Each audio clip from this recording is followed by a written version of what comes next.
ਪੁਸਤਕ ਦਾ ਨਾਮ ਹੈ ਵੱਡਾ ਰੁੱਖ। ਮਾਂ ਬਾਰੇ ਰੇਖਾ ਚਿੱਤਰ।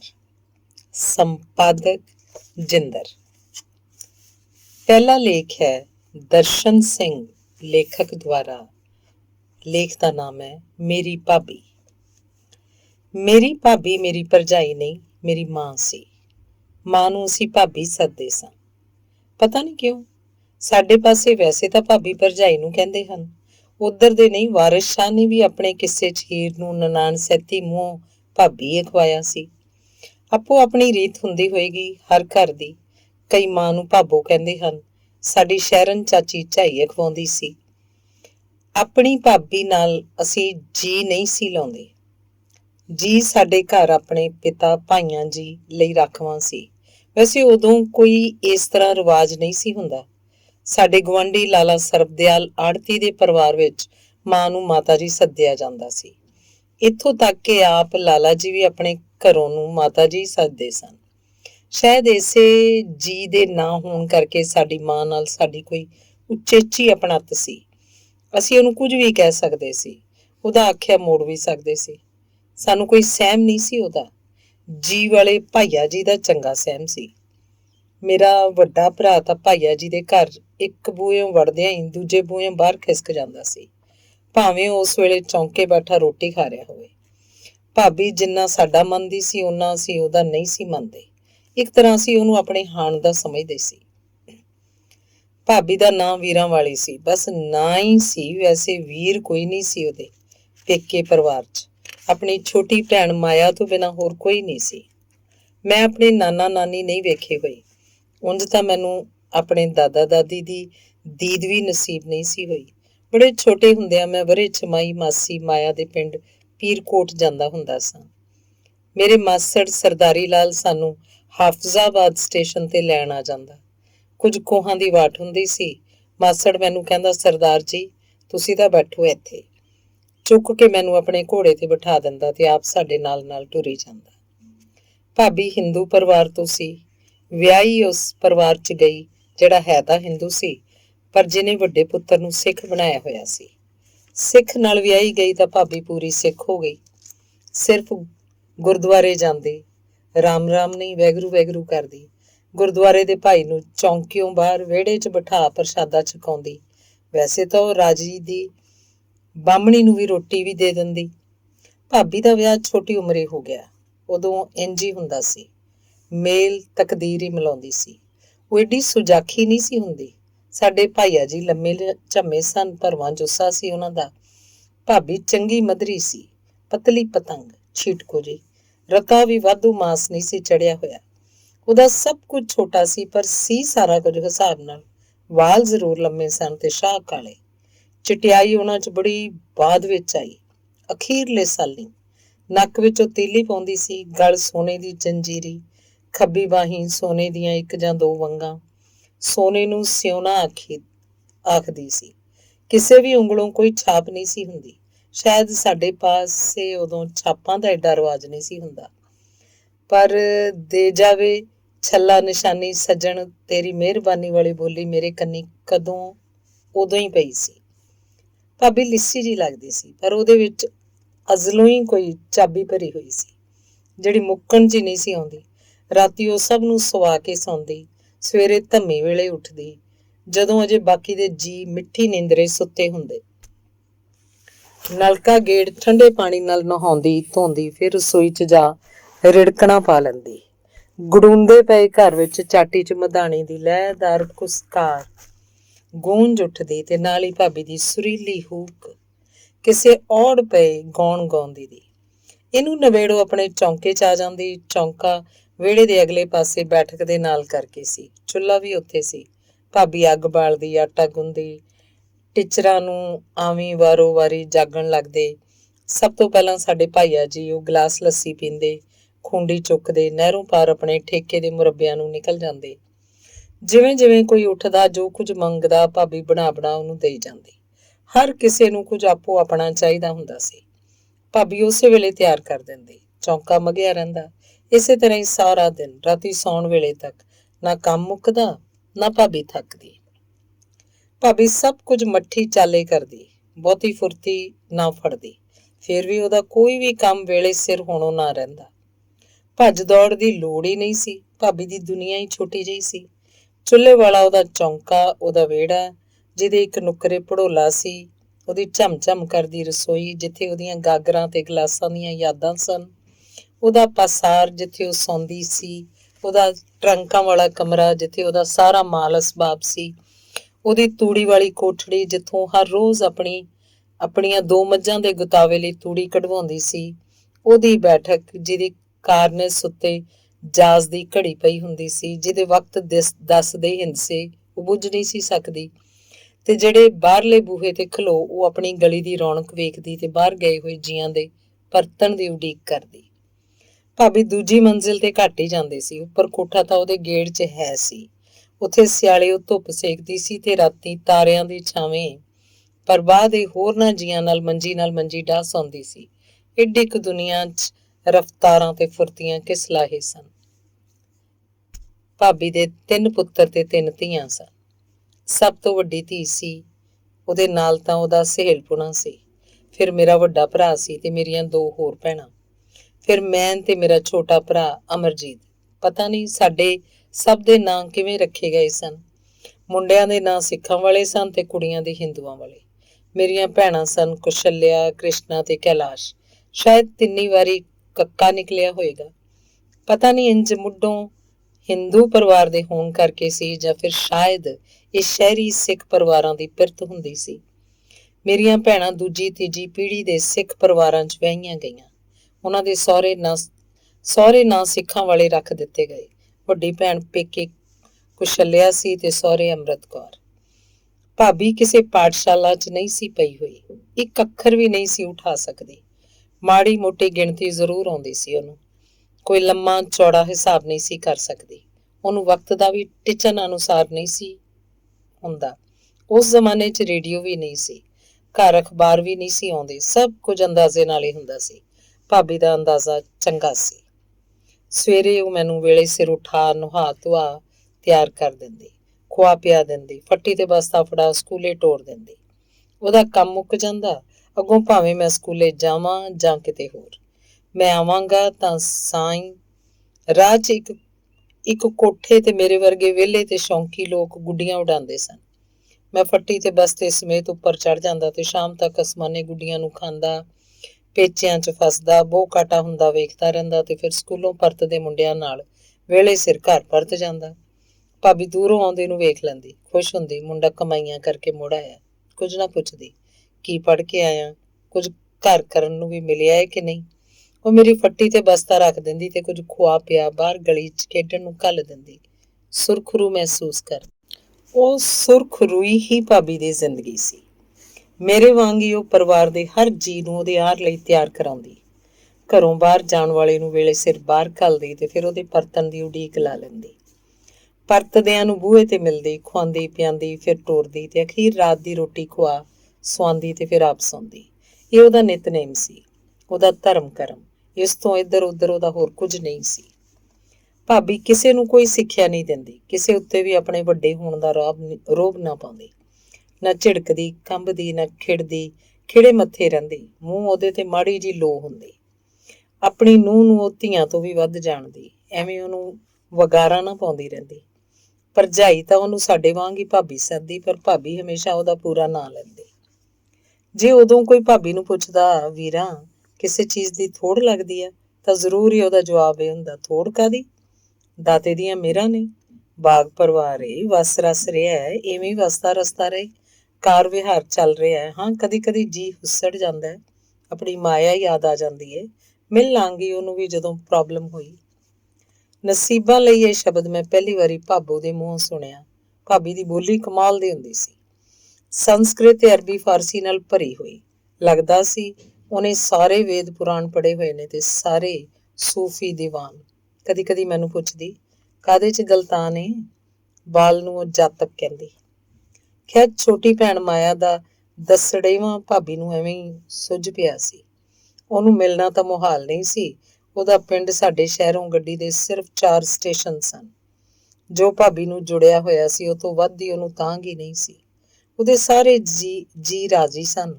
ਕਾਰੇ ਵਿਹਾਰੇ ਲੱਗੇ ਸਨ, ਇਕੱਠੇ ਸਨ, ਇੱਕੋ ਚੌਂਕੇ 'ਚ ਰੋਟੀ ਖਾਂਦੇ ਸਨ, ਇੱਕੋ ਚਾਟੀ ਦੀ ਲੱਸੀ ਪੀਂਦੇ ਸਨ, ਵੇਲੇ ਸਿਰ ਆਉਂਦੇ ਜਾਂਦੇ ਸਨ, ਇੱਕੋ ਛੱਤ ਹੇਠ ਤੇ ਇੱਕੋ ਕੋਠੇ ਉੱਤੇ ਸੌਂਦੇ ਸਨ, ਨਾਲੋਂ ਨਾਲ ਮੰਜੀ ਡਾਹ ਕੇ। ਹੋਰ ਕੀ ਚਾਹੀਦਾ ਸੀ? ਉਹਦੇ ਲਈ ਸੁਰਗ ਸੀ ਤਾਂ ਉਹ ਉਹੀਓ ਸੀ, ਕਿਤੇ ਅਰਸ਼ੀ ਜਾਣ ਦੀ ਲੋੜ ਨਹੀਂ ਸੀ। ਭਾਬੀ ਨੂੰ ਤ੍ਰਿਪਤੀ ਦੀ ਸਭ ਤੋਂ ਵੱਧ ਇਹ ਮਹਿਸੂਸ ਕਰਨ ਤੋਂ ਸੀ ਕਿ ਇਸ ਧਰਤਲੇ ਸੁਰਗ ਦੀ ਚਿਣਾਈ ਉਹਨੇ ਵੀ ਕੀਤੀ ਸੀ। ਸੰਨ 47 ਦੇ ਵੰਡਾਰੇ ਨੇ ਭਾਬੀ ਤੋਂ ਉਹਦਾ ਇੱਕ ਸੁਰਗ ਖੋਹ ਲਿਆ, ਪਹਿਲੋਂ ਕੁਝ ਮਹੀਨਿਆਂ ਲਈ ਤੇ ਫਿਰ ਬਾਅਦ 'ਚ ਸਦਾ ਲਈ। ਭਾਬੀ ਤੇ ਉਹਦਾ ਪਰਿਵਾਰ ਪਾਕਿਸਤਾਨੋਂ ਆਪਣੇ ਸ਼ਹਿਰ ਤੋਂ ਬੁਰੇ ਹਾਲੀ ਨਿਕਲੇ। ਜਾਨਾਂ ਤਾਂ ਬਖਸ਼ ਦਿੱਤੀਆਂ ਗਈਆਂ, ਹੋਰ ਕੁਝ ਵੀ ਨਾ, ਸਿੱਖੀ ਸਰੂਪ ਵੀ ਨਾ। ਭਾਬੀ ਨੇ ਭਾਈਆ ਜੀ ਦੇ ਸਿਰ ਤੇ ਕੈਂਚੀ ਆਪ ਫੇਰੀ। ਚੰਗੇ ਭਾਗੀ ਮੈਂ ਤੇ ਮੇਰੀ ਭਰਜਾਈ ਤੇ ਮੇਰੀ ਭਤੀਜੀ ਤੇ ਪੇਕੇ ਮੰਡੀ ਚੂੜਖਾਨੇ ਚਲੇ ਗਏ ਹੋਏ ਸਾਂ। ਅਸੀਂ ਉੱਥੋਂ ਵੱਖ ਨਿਕਲੇ, ਸਹੀ ਸਲਾਮਤ ਅੰਮ੍ਰਿਤਸਰ ਪਹੁੰਚ ਗਏ। ਭਾਬੀ ਤੇ ਉਹਦਾ ਬਾਕੀ ਦਾ ਪਰਿਵਾਰ ਸਾਨੂੰ 2-3 ਹਫ਼ਤਿਆਂ ਬਾਅਦ ਉੱਥੇ ਬੋੜਿਆ। ਅਸੀਂ ਸਾਰੇ ਆਪਣੇ ਚੌਂਕੇ ਜਿੱਡੀ ਇੱਕ ਨਿੱਕੀ ਜਿਹੀ ਮਿਆਨੀ 'ਚ ਜੁੜ ਬੈਠੇ। ਭਾਬੀ ਦੇ ਸਾਹ 'ਚ ਸਾਹ ਆਇਆ। ਉਹਨੂੰ ਲੱਗਾ ਜੋ ਖੁੱਸਿਆ ਸੀ ਉਹਨੂੰ ਫੇਰ ਮਿਲ ਗਿਆ। ਵੈਸੇ ਉਹਨੂੰ ਅਜੇ ਆਪਣੇ ਚੁੱਲ੍ਹੇ ਚੌਂਕੇ, ਵਿਹੜੇ, ਆਪਣੀ ਚਾਟੀ ਤੇ ਮਧਾਣੀ, ਆਪਣੇ ਟਰੰਕਾਂ ਦਾ ਵੀ ਗੋਚਾ ਤਾਂ ਹੈ ਸੀ, ਪਰ ਬਹੁਤਾ ਚਿਰ ਨਹੀਂ।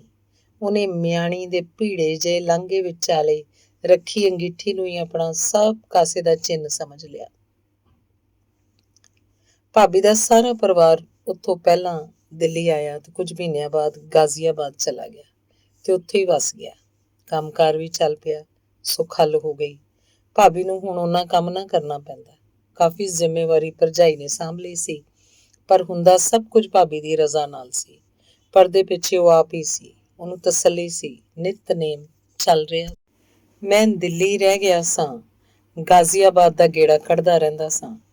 ਕਦੀ ਕਦੀ ਮੇਰੇ ਸੱਦਣ ਤੇ ਭਾਬੀ ਵੀ ਫੇਰਾ ਪਾ ਜਾਂਦੀ, ਮੈਨੂੰ ਆਪਣੇ ਬੋਲ ਸੁਣਨ ਜਾਂਦੀ, ਆਪਣੇ ਅਖਾਣ ਪਾ ਜਾਂਦੀ, ਹੱਥੀਂ ਪਕਾ ਕੇ ਖੁਆ ਜਾਂਦੀ, ਗਲੀ ਬਾਜ਼ਾਰ ਦੀ ਰੌਣਕ ਵੇਖ ਜਾਂਦੀ। ਵੈਸੇ ਉਹਦੀ ਲੋੜ ਨਹੀਂ ਸੀ। ਮੇਰੇ ਕੋਲ ਭਗਤ ਰਾਮ ਨਾਂ ਦਾ ਬੜਾ ਹੀ ਸੁਚੱਜਾ ਪਹਾੜੀਆ ਨੌਕਰ ਹੁੰਦਾ ਸੀ, ਉਹ ਸਭ ਕੁਝ ਕਰ ਕਤਰ ਲੈਂਦਾ ਸੀ। ਭਾਬੀ ਕੋਲ ਹੁਣ ਵੇਲ ਸੀ। ਗਾਜ਼ੀਆਬਾਦ ਉਹ ਆਪਣੇ ਮੁਹੱਲੇ ਦਾ ਚੱਕਰ ਲਾਉਣ ਲੱਗ ਪਈ, ਬਗਾਨਿਆਂ ਨਾਲ ਦੁੱਖ ਸੁੱਖ ਫੋਲਣ ਲੱਗ ਪਈ। ਉਹਦੇ ਗੁਆਂਢ ਇੱਕ ਮੁਸਲਮਾਨ ਧਨੀ ਦੀ ਹਵੇਲੀ ਸੀ, ਉੱਥੇ ਉਹਦਾ ਬੜਾ ਦਿਲ ਲੱਗਦਾ। ਉੱਥੇ ਉਹ ਪਰਿਵਾਰ ਦੀਆਂ ਬੀਬੀਆਂ ਨਾਲ ਹਮਕੀ ਧਮਕੀ ਮਾਰਦੀ ਰਹਿੰਦੀ, ਆਪਣੀ ਧੁਰ ਲੈਂਦੀ ਪੰਜਾਬੀ ਨੂੰ ਯੂਪੀ ਦੀ ਉਰਦੂ ਦੀ ਸੇਧ ਦੇਣ ਦਾ ਉਹਦਾ ਉਪਰਾਲਾ ਬੜਾ ਹੀ ਹਸਾਉਣਾ ਲੱਗਦਾ। ਕੁਝ ਸਾਲਾਂ 'ਚ ਮੇਰਾ ਛੋਟਾ ਭਰਾ ਅਮਰਜੀਤ ਪੜ੍ਹ ਲਿਖ ਗਿਆ ਤੇ ਦਿੱਲੀ ਨੌਕਰੀ ਕਰਨ ਆ ਗਿਆ। ਉਹਦਾ ਵਿਆਹ ਹੋ ਗਿਆ, ਉਹਦੀ ਬੱਚੀ ਹੋਈ, ਦੋਵੇਂ ਜੀ ਨੌਕਰੀ ਕਰਦੇ ਸਨ। ਬੱਚੀ ਤੇ ਘਰ ਦੀ ਸੰਭਾਲ ਲਈ ਉਹਨਾਂ ਨੂੰ ਭਾਬੀ ਦੀ ਲੋੜ ਪੈ ਗਈ। ਉਹਨਾਂ ਸੱਦੇ ਘੱਲੀ। ਛੋਟੇ ਪੁੱਤਰ ਦੇ ਨਿਤਨੇਮ 'ਚ ਵਿਘਨ ਪੈ ਰਿਹਾ ਸੀ। ਭਾਬੀ ਕਿਵੇਂ ਨਾ ਬੋੜਦੀ। ਭਾਬੀ ਹੁਣ ਦਿੱਲੀ ਆਈ ਤਾਂ ਵਾਪਸ ਗਾਜ਼ੀਆਬਾਦ ਜਾਣ ਜੋਗੀ ਨਾ ਰਹੀ। ਅਮਰਜੀਤ ਦੇ ਦੂਜੀ ਬੱਚੀ ਹੋ ਗਈ। ਭਾਬੀ ਦੋਵਾਂ ਬੱਚਿਆਂ ਨੂੰ ਪਾਲਣ ਤੇ ਘਰ ਸੰਭਾਲਣ ਲੱਗੀ। ਉਹਦਾ ਦਿਲ ਤਾਂ ਲੱਗ ਗਿਆ, ਪਰ ਵਾਪਸ ਆਪਣੇ ਵੱਡੇ ਪਰਿਵਾਰ ਕੋਲ ਜਾਣ ਦਾ ਹੁਸੜੇਵਾਂ ਵੀ ਰਿਹਾ। ਉਹ ਨਾ ਜਾ ਸਕੀ। ਜਾਂਦੀ ਤਾਂ ਪਿੱਛੇ ਘਰ ਤੇ ਬੱਚੀਆਂ ਰੁਲ ਜਾਂਦੀਆਂ। ਮੈਂ 10-15 ਦਿਨੀ ਜਾ ਕੇ ਉਹਨੂੰ ਮਿਲ ਆਂਦਾ।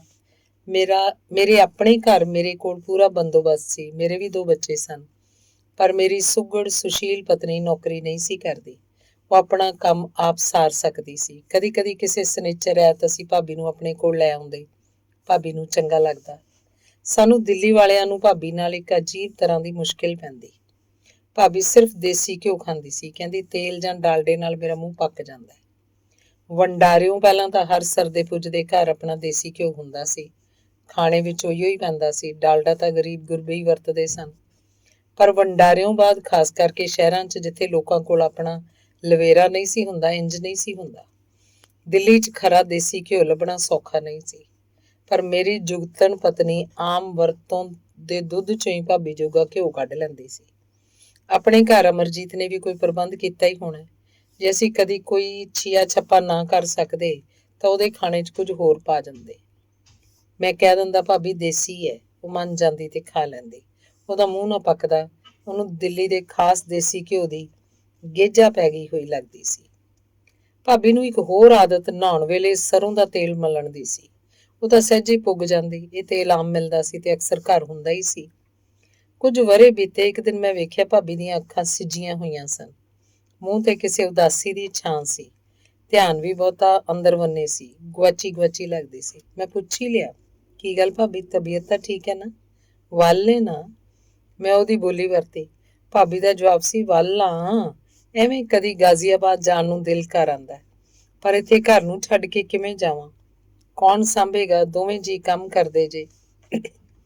ਮੈਂ ਅਮਰਜੀਤ ਤੇ ਆਪਣੀ ਛੋਟੀ ਭਰਜਾਈ ਨਾਲ ਗੱਲ ਕੀਤੀ। ਇਹਦਾ ਅਹਿਸਾਸ ਉਹਨਾਂ ਨੂੰ ਵੀ ਸੀ। ਉਹਨਾਂ ਹੱਸਦਿਆਂ ਦੱਸਿਆ, ਪਾਪੇ ਕੁੜੀਆਂ ਹੁਣ ਭਾਬੀ ਦੇ ਆਖੇ ਨਹੀਂ ਲੱਗਦੀਆਂ। ਹੋਰ ਕੋਈ ਗੱਲ ਨਹੀਂ, ਅਸੀਂ ਗਾਜ਼ੀਆਬਾਦ ਸਭ ਨੂੰ ਮਿਲਾ ਲਿਆਏ ਹਾਂ। ਕਈ ਵਾਰੀ ਫੇਰ ਲੈ ਜਾਾਂਗੇ ਸੂ ਕਿਸੇ ਛੁੱਟੀ ਵਾਲੇ ਦਿਨ। ਅਮਰਜੀਤ ਦੀਆਂ ਕੁੜੀਆਂ ਅੰਗਰੇਜ਼ੀ ਸਕੂਲ ਪੜ੍ਹਦੀਆਂ ਸਨ, ਹੋਰ ਤਰ੍ਹਾਂ ਦੇ ਕੱਪੜੇ ਪਾਉਂਦੀਆਂ ਸਨ, ਧੌਣ ਦੁਆਲੇ ਟਾਈ ਵੀ ਵਲਦੀਆਂ ਸਨ, ਆਪੋ ਵਿੱਚ ਗਿੱਟ ਮਿੱਟ ਕਰਦੀਆਂ ਰਹਿੰਦੀਆਂ ਸਨ। ਭਾਬੀ ਦੇ ਪੱਲੇ ਕੁਝ ਨਹੀਂ ਸੀ ਪੈਂਦਾ। ਹੁਣ ਉਹਨਾਂ ਨੂੰ ਭਾਬੀ ਦੀ ਪੁਰਾਣੀ ਤਰ੍ਹਾਂ ਦੀ ਸਿੱਖਿਆ ਤੇ ਸੰਭਾਲ ਅੱਖਰ ਦੀ ਸੀ। ਭਾਬੀ ਕੋਲ ਕਰਨ ਨੂੰ ਕੁਝ ਨਹੀਂ ਸੀ ਰਿਹਾ। ਉਹਦੀ ਲੋੜ ਨਹੀਂ ਸੀ ਰਹੀ। ਕਦੀ ਭਾਬੀ ਨੂੰ ਲੱਗਦਾ ਉਹ ਵਾਧੂ ਹੋ ਗਈ ਹੈ। ਹੁਣ ਸਿਰਫ ਉਹ ਆਪਣੇ ਆਪ ਲਈ ਜਿਉਂ ਰਹੀ ਹੈ। ਇਹ ਵੀ ਕੀ ਜੀਣਾ ਹੋਇਆ। ਅਮਰਜੀਤ ਕਹਿੰਦਾ, ਮੈਂ ਤਾਂ ਉਹਨੂੰ ਵਾਪਸ ਘਰ ਗਾਜ਼ੀਆਬਾਦ ਘੱਲ ਦੇਣ ਨੂੰ ਵੀ ਤਿਆਰ ਹਾਂ। ਹੁਣ ਸਾਡਾ ਭਾਬੀ ਬਿਨਾਂ ਸਰ ਸਕਦਾ, ਪਰ ਭਰਜਾਈ ਕਹਿੰਦੀ ਏ ਭਾਬੀ ਨੂੰ ਉੱਥੇ ਹੀ ਰੱਖ। ਅਸੀਂ ਭਾਈਏ ਨੂੰ ਰੱਖਿਆ ਹੋਇਆ, ਹੁਣ ਇੱਥੇ ਆ ਕੇ ਕੀ ਕਰੇਗੀ? ਭਾਬੀ ਦੀ ਲੰਮੀ ਗੈਰ ਹਾਜ਼ਰੀ 'ਚ ਗਾਜ਼ੀਆਬਾਦ ਭਰਜਾਈ ਨੇ ਮੂਲ ਘਰ ਤੇ ਪਰਿਵਾਰ ਦੀ ਭਾਈਆ ਜੀ ਦੀ ਵੀ ਕਮਾਨ ਸੰਭਾਲ ਲਈ ਹੋਈ ਸੀ। ਹੁਣ ਸਭ ਦਾ ਨਿਤਨੇਮ ਉਹ ਚਲਾਉਂਦੀ ਸੀ। ਹੁਣ ਉਹ ਆਪਣੀ ਹੈਸੀਅਤ ਦੇ ਮਰਤਬਾ ਭਾਬੀ ਨਾਲ ਵੰਡਾਉਣ ਨੂੰ ਤਿਆਰ ਨਹੀਂ ਸੀ। ਮੁੱਖ ਟਿੱਕੋ ਸੀ ਤੇ ਉਹਨੂੰ ਸਿਰਫ ਸਿਰ ਰੱਖਣਾ ਹੀ ਚਾਹੁੰਦੀ ਸੀ। ਦਿੱਲੀ ਸਾਡੇ ਆਪਣੇ ਘਰ ਵਿੱਚ ਵੀ ਭਾਬੀ ਦੇ ਕਰਨ ਨੂੰ ਕੁਝ ਨਹੀਂ ਸੀ। ਸਾਰੇ ਆਪੋ ਆਪ ਵਿੱਚ ਮਸਤ ਸਨ, ਸਵੈਕਾਰ ਸਨ। ਭਾਬੀ ਉੱਥੇ ਆਉਂਦੀ ਵੀ ਤਾਂ ਇੱਕ ਅੱਧ ਦਿਨ ਬਾਅਦ ਹੀ ਕਹਿਣ ਲੱਗਦੀ, ਮੈਨੂੰ ਵਾਪਸ ਛੱਡ ਆਓ, ਦਿਲ ਨਹੀਂ ਲੱਗਦਾ। ਅਸੀਂ ਵਾਪਸ ਛੱਡ ਆਉਂਦੇ। ਭਾਬੀ ਨੇ ਹੋਰ ਕੋਈ ਆਰ ਵੀ ਨਹੀਂ ਸੀ ਬਣਾਇਆ ਹੋਇਆ। ਪੂਜਾ ਪਾਠ ਉਹ ਕਰਦੀ ਨਹੀਂ ਸੀ। ਜ਼ੁਬਾਨੀ ਉਹਨੂੰ ਕੁਝ ਵੀ ਯਾਦ ਨਹੀਂ ਸੀ। ਬਸ ਕਦੀ ਵਾਹਿਗੁਰੂ ਹੀ ਮੂੰਹੋਂ ਨਿਕਲਦਾ ਸੀ। ਆਂਢ ਗੁਆਂਢ ਕੋਈ ਸਹੇਲਪੁਣਾ ਵੀ ਨਹੀਂ ਸੀ। ਰਿਸ਼ਤੇਦਾਰੀ ਵੀ ਕੋਈ ਐਡੀ ਨਹੀਂ ਸੀ। ਮਾਸੀ ਮਾਇਆ ਵੀ ਪੂਰੀ ਹੋ ਚੁੱਕੀ ਸੀ। ਭਾਬੀ ਦੀ ਕੋਈ ਟੇਕ ਹੀ ਨਹੀਂ ਸੀ ਰਹੀ। ਮੈਂ ਭਾਬੀ ਨੂੰ ਪਹਿਲੀ ਸਾਰੀ ਉਮਰ ਕਦੀ ਖਿੜਿਆ ਨਹੀਂ ਸੀ ਵੇਖਿਆ, ਨਾ ਹੀ ਕਿਸੇ ਝਿੜਕਦਿਆਂ ਝੰਬਦਿਆਂ। ਇਹ ਉਹਦੇ ਸੁਭਾਅ 'ਚ ਹੀ ਨਹੀਂ ਸੀ। ਮੈਂ ਕਦੀ ਉਹਨੂੰ ਘਰ ਦੇ ਕਾਮੇ ਨਾਲ ਵੀ ਉੱਚਾ ਬੋਲਦਿਆਂ ਨਹੀਂ ਸੀ ਸੁਣਿਆ। ਪਰ ਭਾਬੀ ਹੁਣ ਖਿਜਣ ਲੱਗ ਪਈ। ਐਵੇਂ ਮਾੜਾ ਹੀ। ਜਦੋਂ ਕਦੀ ਉਹ ਸਾਡੇ ਘਰ ਆਈ ਹੁੰਦੀ ਤੇ ਸਾਡੇ ਨਾਲ ਮੇਜ਼ ਤੇ ਖਾਣਾ ਖਾ ਰਹੀ ਹੁੰਦੀ ਤੇ ਮੈਂ ਉਹਨੂੰ ਪੁੱਛਦਾ, ਭਾਬੀ ਇਹ ਖਾਏਂਗੀ? ਉਹਦਾ ਜਵਾਬ ਹੁੰਦਾ, ਕਿਉਂ, ਮੈਨੂੰ ਚੁੱਭਦਾ? ਤੇ ਫਿਰ ਅਸੀਂ ਜੋ ਵੀ ਉਹਦੇ ਅੱਗੇ ਰੱਖਦੇ ਉਹ ਖਾ ਲੈਂਦੀ। ਇਸ ਤਰ੍ਹਾਂ ਚਿੜ ਪੈਣਾ ਅਜੀਬ ਗੱਲ ਸੀ। ਭਾਬੀ ਹੁਣ ਆਪਣੇ ਜਾਣ ਦੀ ਉਡੀਕ ਕਰ ਰਹੀ ਲੱਗਦੀ ਸੀ। ਸਹਿਜ ਸੁਭਾਅ ਰੜਕਾਏ ਬਿਨਾਂ। ਖਾਸ ਪ੍ਰਤੱਖ ਕੁਝ ਨਹੀਂ ਸੀ ਹੁੰਦਾ। ਦਿਲ ਗੀਤ ਰਹਿੰਦੀ ਸੀ, ਬੇਮਲੂਮੀ ਜੀ। ਕਦੀ ਅੱਖਾਂ ਵੀ ਡੁਬਾ ਪੈਂਦੀਆਂ ਸਨ, ਪਰ ਹੰਝੂ ਕੋਈ ਕਿਰਨ ਨਹੀਂ ਸੀ ਦਿੰਦੀ। ਸਾਡੇ ਕੋਲ ਉਹਦੀ ਔਰ ਦਾ ਇਲਾਜ ਨਹੀਂ ਸੀ। ਮੈਂ ਸਭ ਕੁਝ ਸਮਝਦਾ ਸਾਂ। ਭਾਬੀ ਦੀ ਹੋਂਦ ਦਾ ਧੁਰ ਖੋਚਲਾ ਹੋ ਗਿਆ ਸੀ। ਉਹਦਾ ਕੋਈ ਵੀ ਜੀ ਹੁਣ ਉਹਦੇ ਉੱਤੇ ਨਿਰਭਰ ਨਹੀਂ ਸੀ ਕਰਦਾ। ਹੁਣ ਉਹ ਆਪਣਿਆਂ ਲਈ ਨਹੀਂ, ਸਿਰਫ ਆਪਣੇ ਲਈ ਜੀ ਰਹੀ ਸੀ। ਸਵਾਦ ਨਹੀਂ ਸੀ ਆ ਰਿਹਾ ਉਹਨੂੰ ਇਸ ਤਰ੍ਹਾਂ ਦੇ ਜੀਣ ਦਾ। ਹੱਜ ਕੀ ਸੀ। ਜੇ ਉਹ ਵਾਪਸ ਗਾਜ਼ੀਆਬਾਦ ਆਪਣੇ ਮੂਲ ਘਰ ਪਰਤ ਜਾਂਦੀ ਤਾਂ ਸ਼ਾਇਦ ਕੁਝ ਫਰਕ ਪੈ ਜਾਂਦਾ, ਪਰ ਉੱਥੇ ਤਾਂ ਹੁਣ ਮੇਰੀ ਭਰਜਾਈ ਦਾ ਰਾਜ ਸੀ। ਭਾਬੀ ਜੋ ਕਰਦੀ ਹੁੰਦੀ ਸੀ ਉਹ ਹੁਣ ਭਰਜਾਈ ਕਰ ਰਹੀ ਸੀ। ਉਹ ਹੁਣ ਪਾਸੇ ਹੋਣ ਨੂੰ ਤਿਆਰ ਨਹੀਂ ਸੀ। ਉਹਦਾ ਪਰਿਵਾਰ ਸੀ, ਹੁਣ ਜ਼ਿੰਮੇਵਾਰੀ ਉਹਦੀ ਸੀ। ਭਾਬੀ ਇੱਥੇ ਦਿੱਲੀ ਦਿਨ ਕਟੀ ਕਰਨ ਲੱਗ ਪਈ। ਵੈਸੇ ਤਾਂ ਇੱਥੇ ਉਹਨੂੰ ਸਾਰੇ ਸੁੱਖ ਸਨ। ਅਮਰਜੀਤ ਉਹਦਾ ਬੜਾ ਧਿਆਨ ਰੱਖਦਾ ਸੀ, ਪਰ ਇਹ ਸਭ ਕੁਝ ਉਹਨੂੰ ਨਹੀਂ ਸੀ ਪਾਉਂਦਾ। ਉਹਨੇ ਦਿਨੀ ਭਾਬੀ ਜ਼ਰੂਰ ਹੀ ਸੋਚਦੀ ਹੋਏਗੀ, ਮੈਂ ਵੀ ਕਿਉਂ ਨਾ ਉਹ ਟੁਰ ਪਵਾਂ ਜਿੱਥੇ ਮੇਰੀ ਲੋੜ ਏ। ਭਾਈਏ ਨੂੰ ਉੱਥੇ ਗਿਆ ਕਈ ਵਰੇ ਹੋ ਗਏ ਨੇ। ਇਕੱਲਾ ਮਹਿਸੂਸ ਕਰਦਾ ਹੋਏਗਾ ਵਿਚਾਰਾ। ਕਿਉਂ ਨਾ ਚੱਲਾਂ ਉਹਦੇ ਕੋਲ ਹੀ, ਕੁਝ ਤਾਂ ਸਵਾਰਾਂਗੀ ਉਹਦਾ ਹੁਣ ਵੀ। ਭਾਬੀ ਕੁਝ ਬਿਮਾਰ ਰਹਿਣ ਲੱਗ ਪਈ। ਦਵਾ ਦਾਰੂ ਹੋ ਜਾਂਦਾ। ਉਹਦੀ ਨਜ਼ਰ ਘਟਦੀ ਗਈ। ਅਖੀਰ ਇੱਕ ਅੱਧ ਵਰੇ ਬਾਅਦ ਉਹ ਲੇਟ ਗਈ। ਖਾਣਾ ਪੀਣਾ ਘਟਾ ਦਿੱਤਾ। ਕਹਿੰਦੀ, ਬਸ ਹੋਰ ਅੰਦਰ ਨਹੀਂ ਪੈਂਦਾ। ਮੈਨੂੰ ਉਹਦੇ ਆਖਰੀ ਦਿਨ ਯਾਦ ਨੇ। ਉਹ ਆਪਣੇ ਛੋਟੇ ਜਿਹੇ ਕਮਰੇ 'ਚ ਕੰਧ ਨਾਲ ਲੱਗੇ ਬਿਸਤਰੇ ਤੇ ਪਈ ਰਹਿੰਦੀ, ਅੱਖਾਂ ਮੀਟ, ਬੁੱਲ ਸੀੜ, ਪਤਾ ਨਹੀਂ ਕੀ ਚਿਤਵਦੀ। ਮੈਂ ਜਦੋਂ ਉਹਦੇ ਵੱਲ ਜਾਂਦਾ ਉਹਦਾ ਕੋਸਾ ਹੱਥ ਫੜੀ ਬੈਠਾ ਰਹਿੰਦਾ। ਕਦੀ ਉਹ ਉਹਨੂੰ ਰਤਾ ਘੁੱਟ ਵੀ ਲੈਂਦੀ, ਕਦੀ ਅੱਖਾਂ ਉਘੇੜਦੀ। ਹੁਣ ਉਹ ਦਿਲਗੀਰ ਨਹੀਂ ਸੀ ਲੱਗਦੀ, ਅਸਲੋਂ ਅਡੋਲ ਹੁੰਦੀ। ਜਾਪਦਾ ਆਪਣੇ ਆਪ ਨੂੰ ਕਹਿ ਰਹੀ ਹੋਵੇ, ਹੁਣ ਕਾਹਦੀਆਂ ਦਿਲਗੀਰੀਆਂ, ਛੇਤੀ ਮੈਂ ਇੱਥੋਂ ਚਲੇ ਜਾਣਾ ਹੈ ਜਿੱਥੇ ਮੇਰੀ ਲੋੜ ਏ। ਭਾਬੀ ਫਿਰ ਛੇਤੀ ਚਲੀ ਗਈ। ਸਾਨੂੰ ਉਹਦੀ ਉਮਰ ਦਾ ਅੰਦਾਜ਼ਾ ਨਹੀਂ ਸੀ, ਫਿਰ ਵੀ ਸਾਡੇ ਮੋਟੇ ਹਿਸਾਬ ਅਨੁਸਾਰ ਉਹ ਉਦੋਂ 90 ਤੋਂ ਉੱਪਰ ਸੀ। ਜੇ ਭਾਬੀ ਠੀਕ ਖਾਂਦੀ ਪੀਂਦੀ ਰਹਿੰਦੀ ਤਾਂ ਜ਼ਰੂਰ ਹੀ 2-4 ਸਾਲ ਹੋਰ ਕੱਢ ਜਾਂਦੀ, ਪਰ ਉਹਨੂੰ ਬੇਟੇਕ ਬੇਲੋੜੇ ਜਿਉਣ ਦਾ ਕੋਈ ਲਾਹਾ ਨਹੀਂ ਸੀ ਲੱਗਦਾ। ਉਹਨੂੰ ਕਿਤੋਂ ਹੋਰ ਖਿੱਚ ਪੈਣ ਲੱਗ ਪਈ ਸੀ। ਇਸ ਤਰ੍ਹਾਂ ਦੇ ਜਿਉਣ ਦਾ ਭਾਬੀ ਕੋਲ ਜ਼ਰੂਰ ਹੀ ਕੋਈ ਅਖਾਣ ਹੋਏਗਾ। ਉਹਨੂੰ ਪਤਾ ਨਹੀਂ ਕਿਉਂ ਨਹੀਂ ਸੀ ਔੜਿਆ, ਨਹੀਂ ਤਾਂ ਮੈਨੂੰ ਜ਼ਰੂਰ ਸੁਣਾ ਜਾਂਦੀ। ਧੰਨਵਾਦ। ਅਗਲਾ ਲੇਖ ਹੈ ਆਓ ਰੇਤ ਫੱਕੀਏ, ਲੇਖਕ ਕਿਰਪਾਲ ਕਜ਼ਾਕ। ਆਪਣੀ ਮਾਂ ਬਾਰੇ ਇਸ ਬਿਰਤਾਂਤ ਦਾ ਮੈਂ ਕੇਵਲ ਸੂਤਰਧਾਰ ਹਾਂ। ਮਾਂ ਬਾਰੇ ਯਾਦਾਂ ਦਾ ਮੇਰੇ ਕੋਲ ਕੋਈ ਲੜੀਵਾਰ ਬਿਓਰਾ ਨਹੀਂ ਹੈ।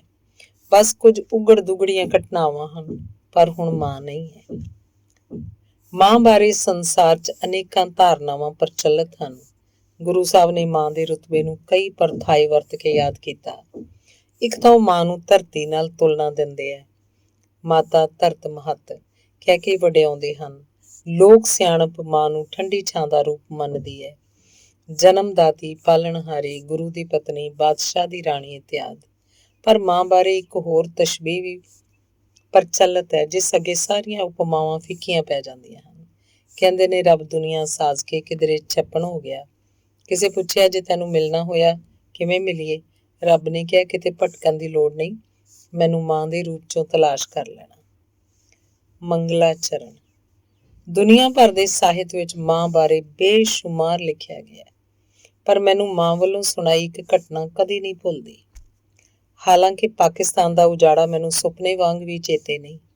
ਮਾਂ ਗੱਲ ਕਰਦੀ ਤਾਂ ਬਹੁਤ ਬਰੀਕ ਵੇਰਵਿਆਂ 'ਚ ਉਤਰ ਜਾਂਦੀ, ਪਰ ਮਾਂ ਜਦੋਂ ਇਸ ਖਾਸ ਘਟਨਾ ਬਾਰੇ ਦੱਸਣ ਲੱਗਦੀ ਤਾਂ ਉਹਦੇ ਬੁੱਲ੍ਹ ਸੀਤੇ ਜਾਂਦੇ, ਹੱਥ ਪੈਰ ਕੰਬਣ ਲੱਗਦੇ ਤੇ ਲੱਗਦਾ ਉਹ ਗੱਲਾਂ ਨਹੀਂ ਵੈਣ ਪਾ ਰਹੀ ਹੋਵੇ। ਉਹ ਗੱਲ ਸ਼ੁਰੂ ਕਰਨ ਤੋਂ ਪਹਿਲਾਂ ਹੱਥ ਜੋੜਦੀ, ਤੌਬਾ ਕਰਦੀ, ਰੱਬ ਤੋਂ ਭੁੱਲ ਬਖਸ਼ੀ ਲਈ ਵਰ ਮੰਗਦੀ। ਪੁੱਤਰ ਕੀ ਦਸੀਏ, ਮਾਵਾਂ ਪੁੱਤ ਨਾ ਸੰਭਾਲੇ ਤੇ ਖੂਹਾਂ ਟੋਭਿਆਂ ਲਾਸ਼ਾਂ ਨਾ, ਜਿੱਥੇ ਪੈਰ ਧਰੀਏ ਮਿੱਟੀ ਲਹੂ ਨਾਲ ਗੁੰਨੀ ਹੋਈ। ਚੁਫੇਰੇ ਯਾ ਐਲੀ ਯਾ ਐਲੀ, ਕਿਰਪਾਨਾਂ, ਬਰਛੀਆਂ, ਛਵੀਆਂ ਦੀ ਲਿਸ਼ਕ, ਸਾਹਾਂ 'ਚ ਲਾਸ਼ਾਂ ਦੀ ਸੜਿਆਂਦ ਤੇ ਮਨਾਂ 'ਚ ਮੌਤ ਦੀ ਦਹਿਸ਼ਤ। ਇੱਥੇ ਹੀ ਬਸ ਨਹੀਂ, ਸਾਹਮਣੇ ਮਾਵਾਂ, ਧੀਆਂ ਤੇ ਭੈਣਾਂ ਦੀ ਅਸਮਤ ਦੇ ਚੀਥੜੇ ਉੱਡਦੇ, ਕੋਈ ਕੁਸਕ ਨਾ ਸਕਦਾ। ਇੱਕ ਰਾਤ ਤੁਰੇ ਆਉਂਦੇ ਕਾਫਲੇ ਤੇ ਧਾੜਵੀਆਂ ਹੱਲਾ ਬੋਲ ਦਿੱਤਾ। ਸਭ ਜੀ ਭਿਆਣੇ ਇੱਧਰ ਉੱਧਰ ਨੱਸੇ। ਅਸੀਂ ਵੀ ਕਈ ਜਣੇ ਕਮਾਦ 'ਚ ਜਾ ਲੁਕੇ। ਦਹਿਸ਼ਤ ਇੰਨੀ ਕਿ ਆਪਣਾ ਸਾਹ ਵੀ ਸੁਣਿਆ। ਜਿੱਥੇ ਵੀ ਕੋਈ ਸੀ ਉੱਥੇ ਹੀ ਦੁਬਕ ਗਿਆ। ਅੱਧੀ ਰਾਤ ਹੋਈ ਜਾਂ ਕਿਸੇ ਦਾ ਜਵਾਕ ਰੋਣ ਲੱਗਾ, ਸਭ ਦੀ ਖਾਨਿਓਂ ਗਈ, ਲੈ ਵੀ ਗਏ। ਸਭ ਚੁੱਪ ਕਰਾਉਣ ਲਈ ਚੀਕੇ। ਬੱਚੇ ਦੀ ਮਾਂ ਤਰਲਾ ਲਿਆ, ਮਿੰਨਤ ਕੀਤੀ, ਬੱਚਾ ਚੁੱਪ ਕਰਾਉਣ ਲਈ ਵਾਹ ਲਾਈ, ਪਰ ਬੱਚਾ ਰੋਣੋਂ ਨਾ ਹਟਿਆ।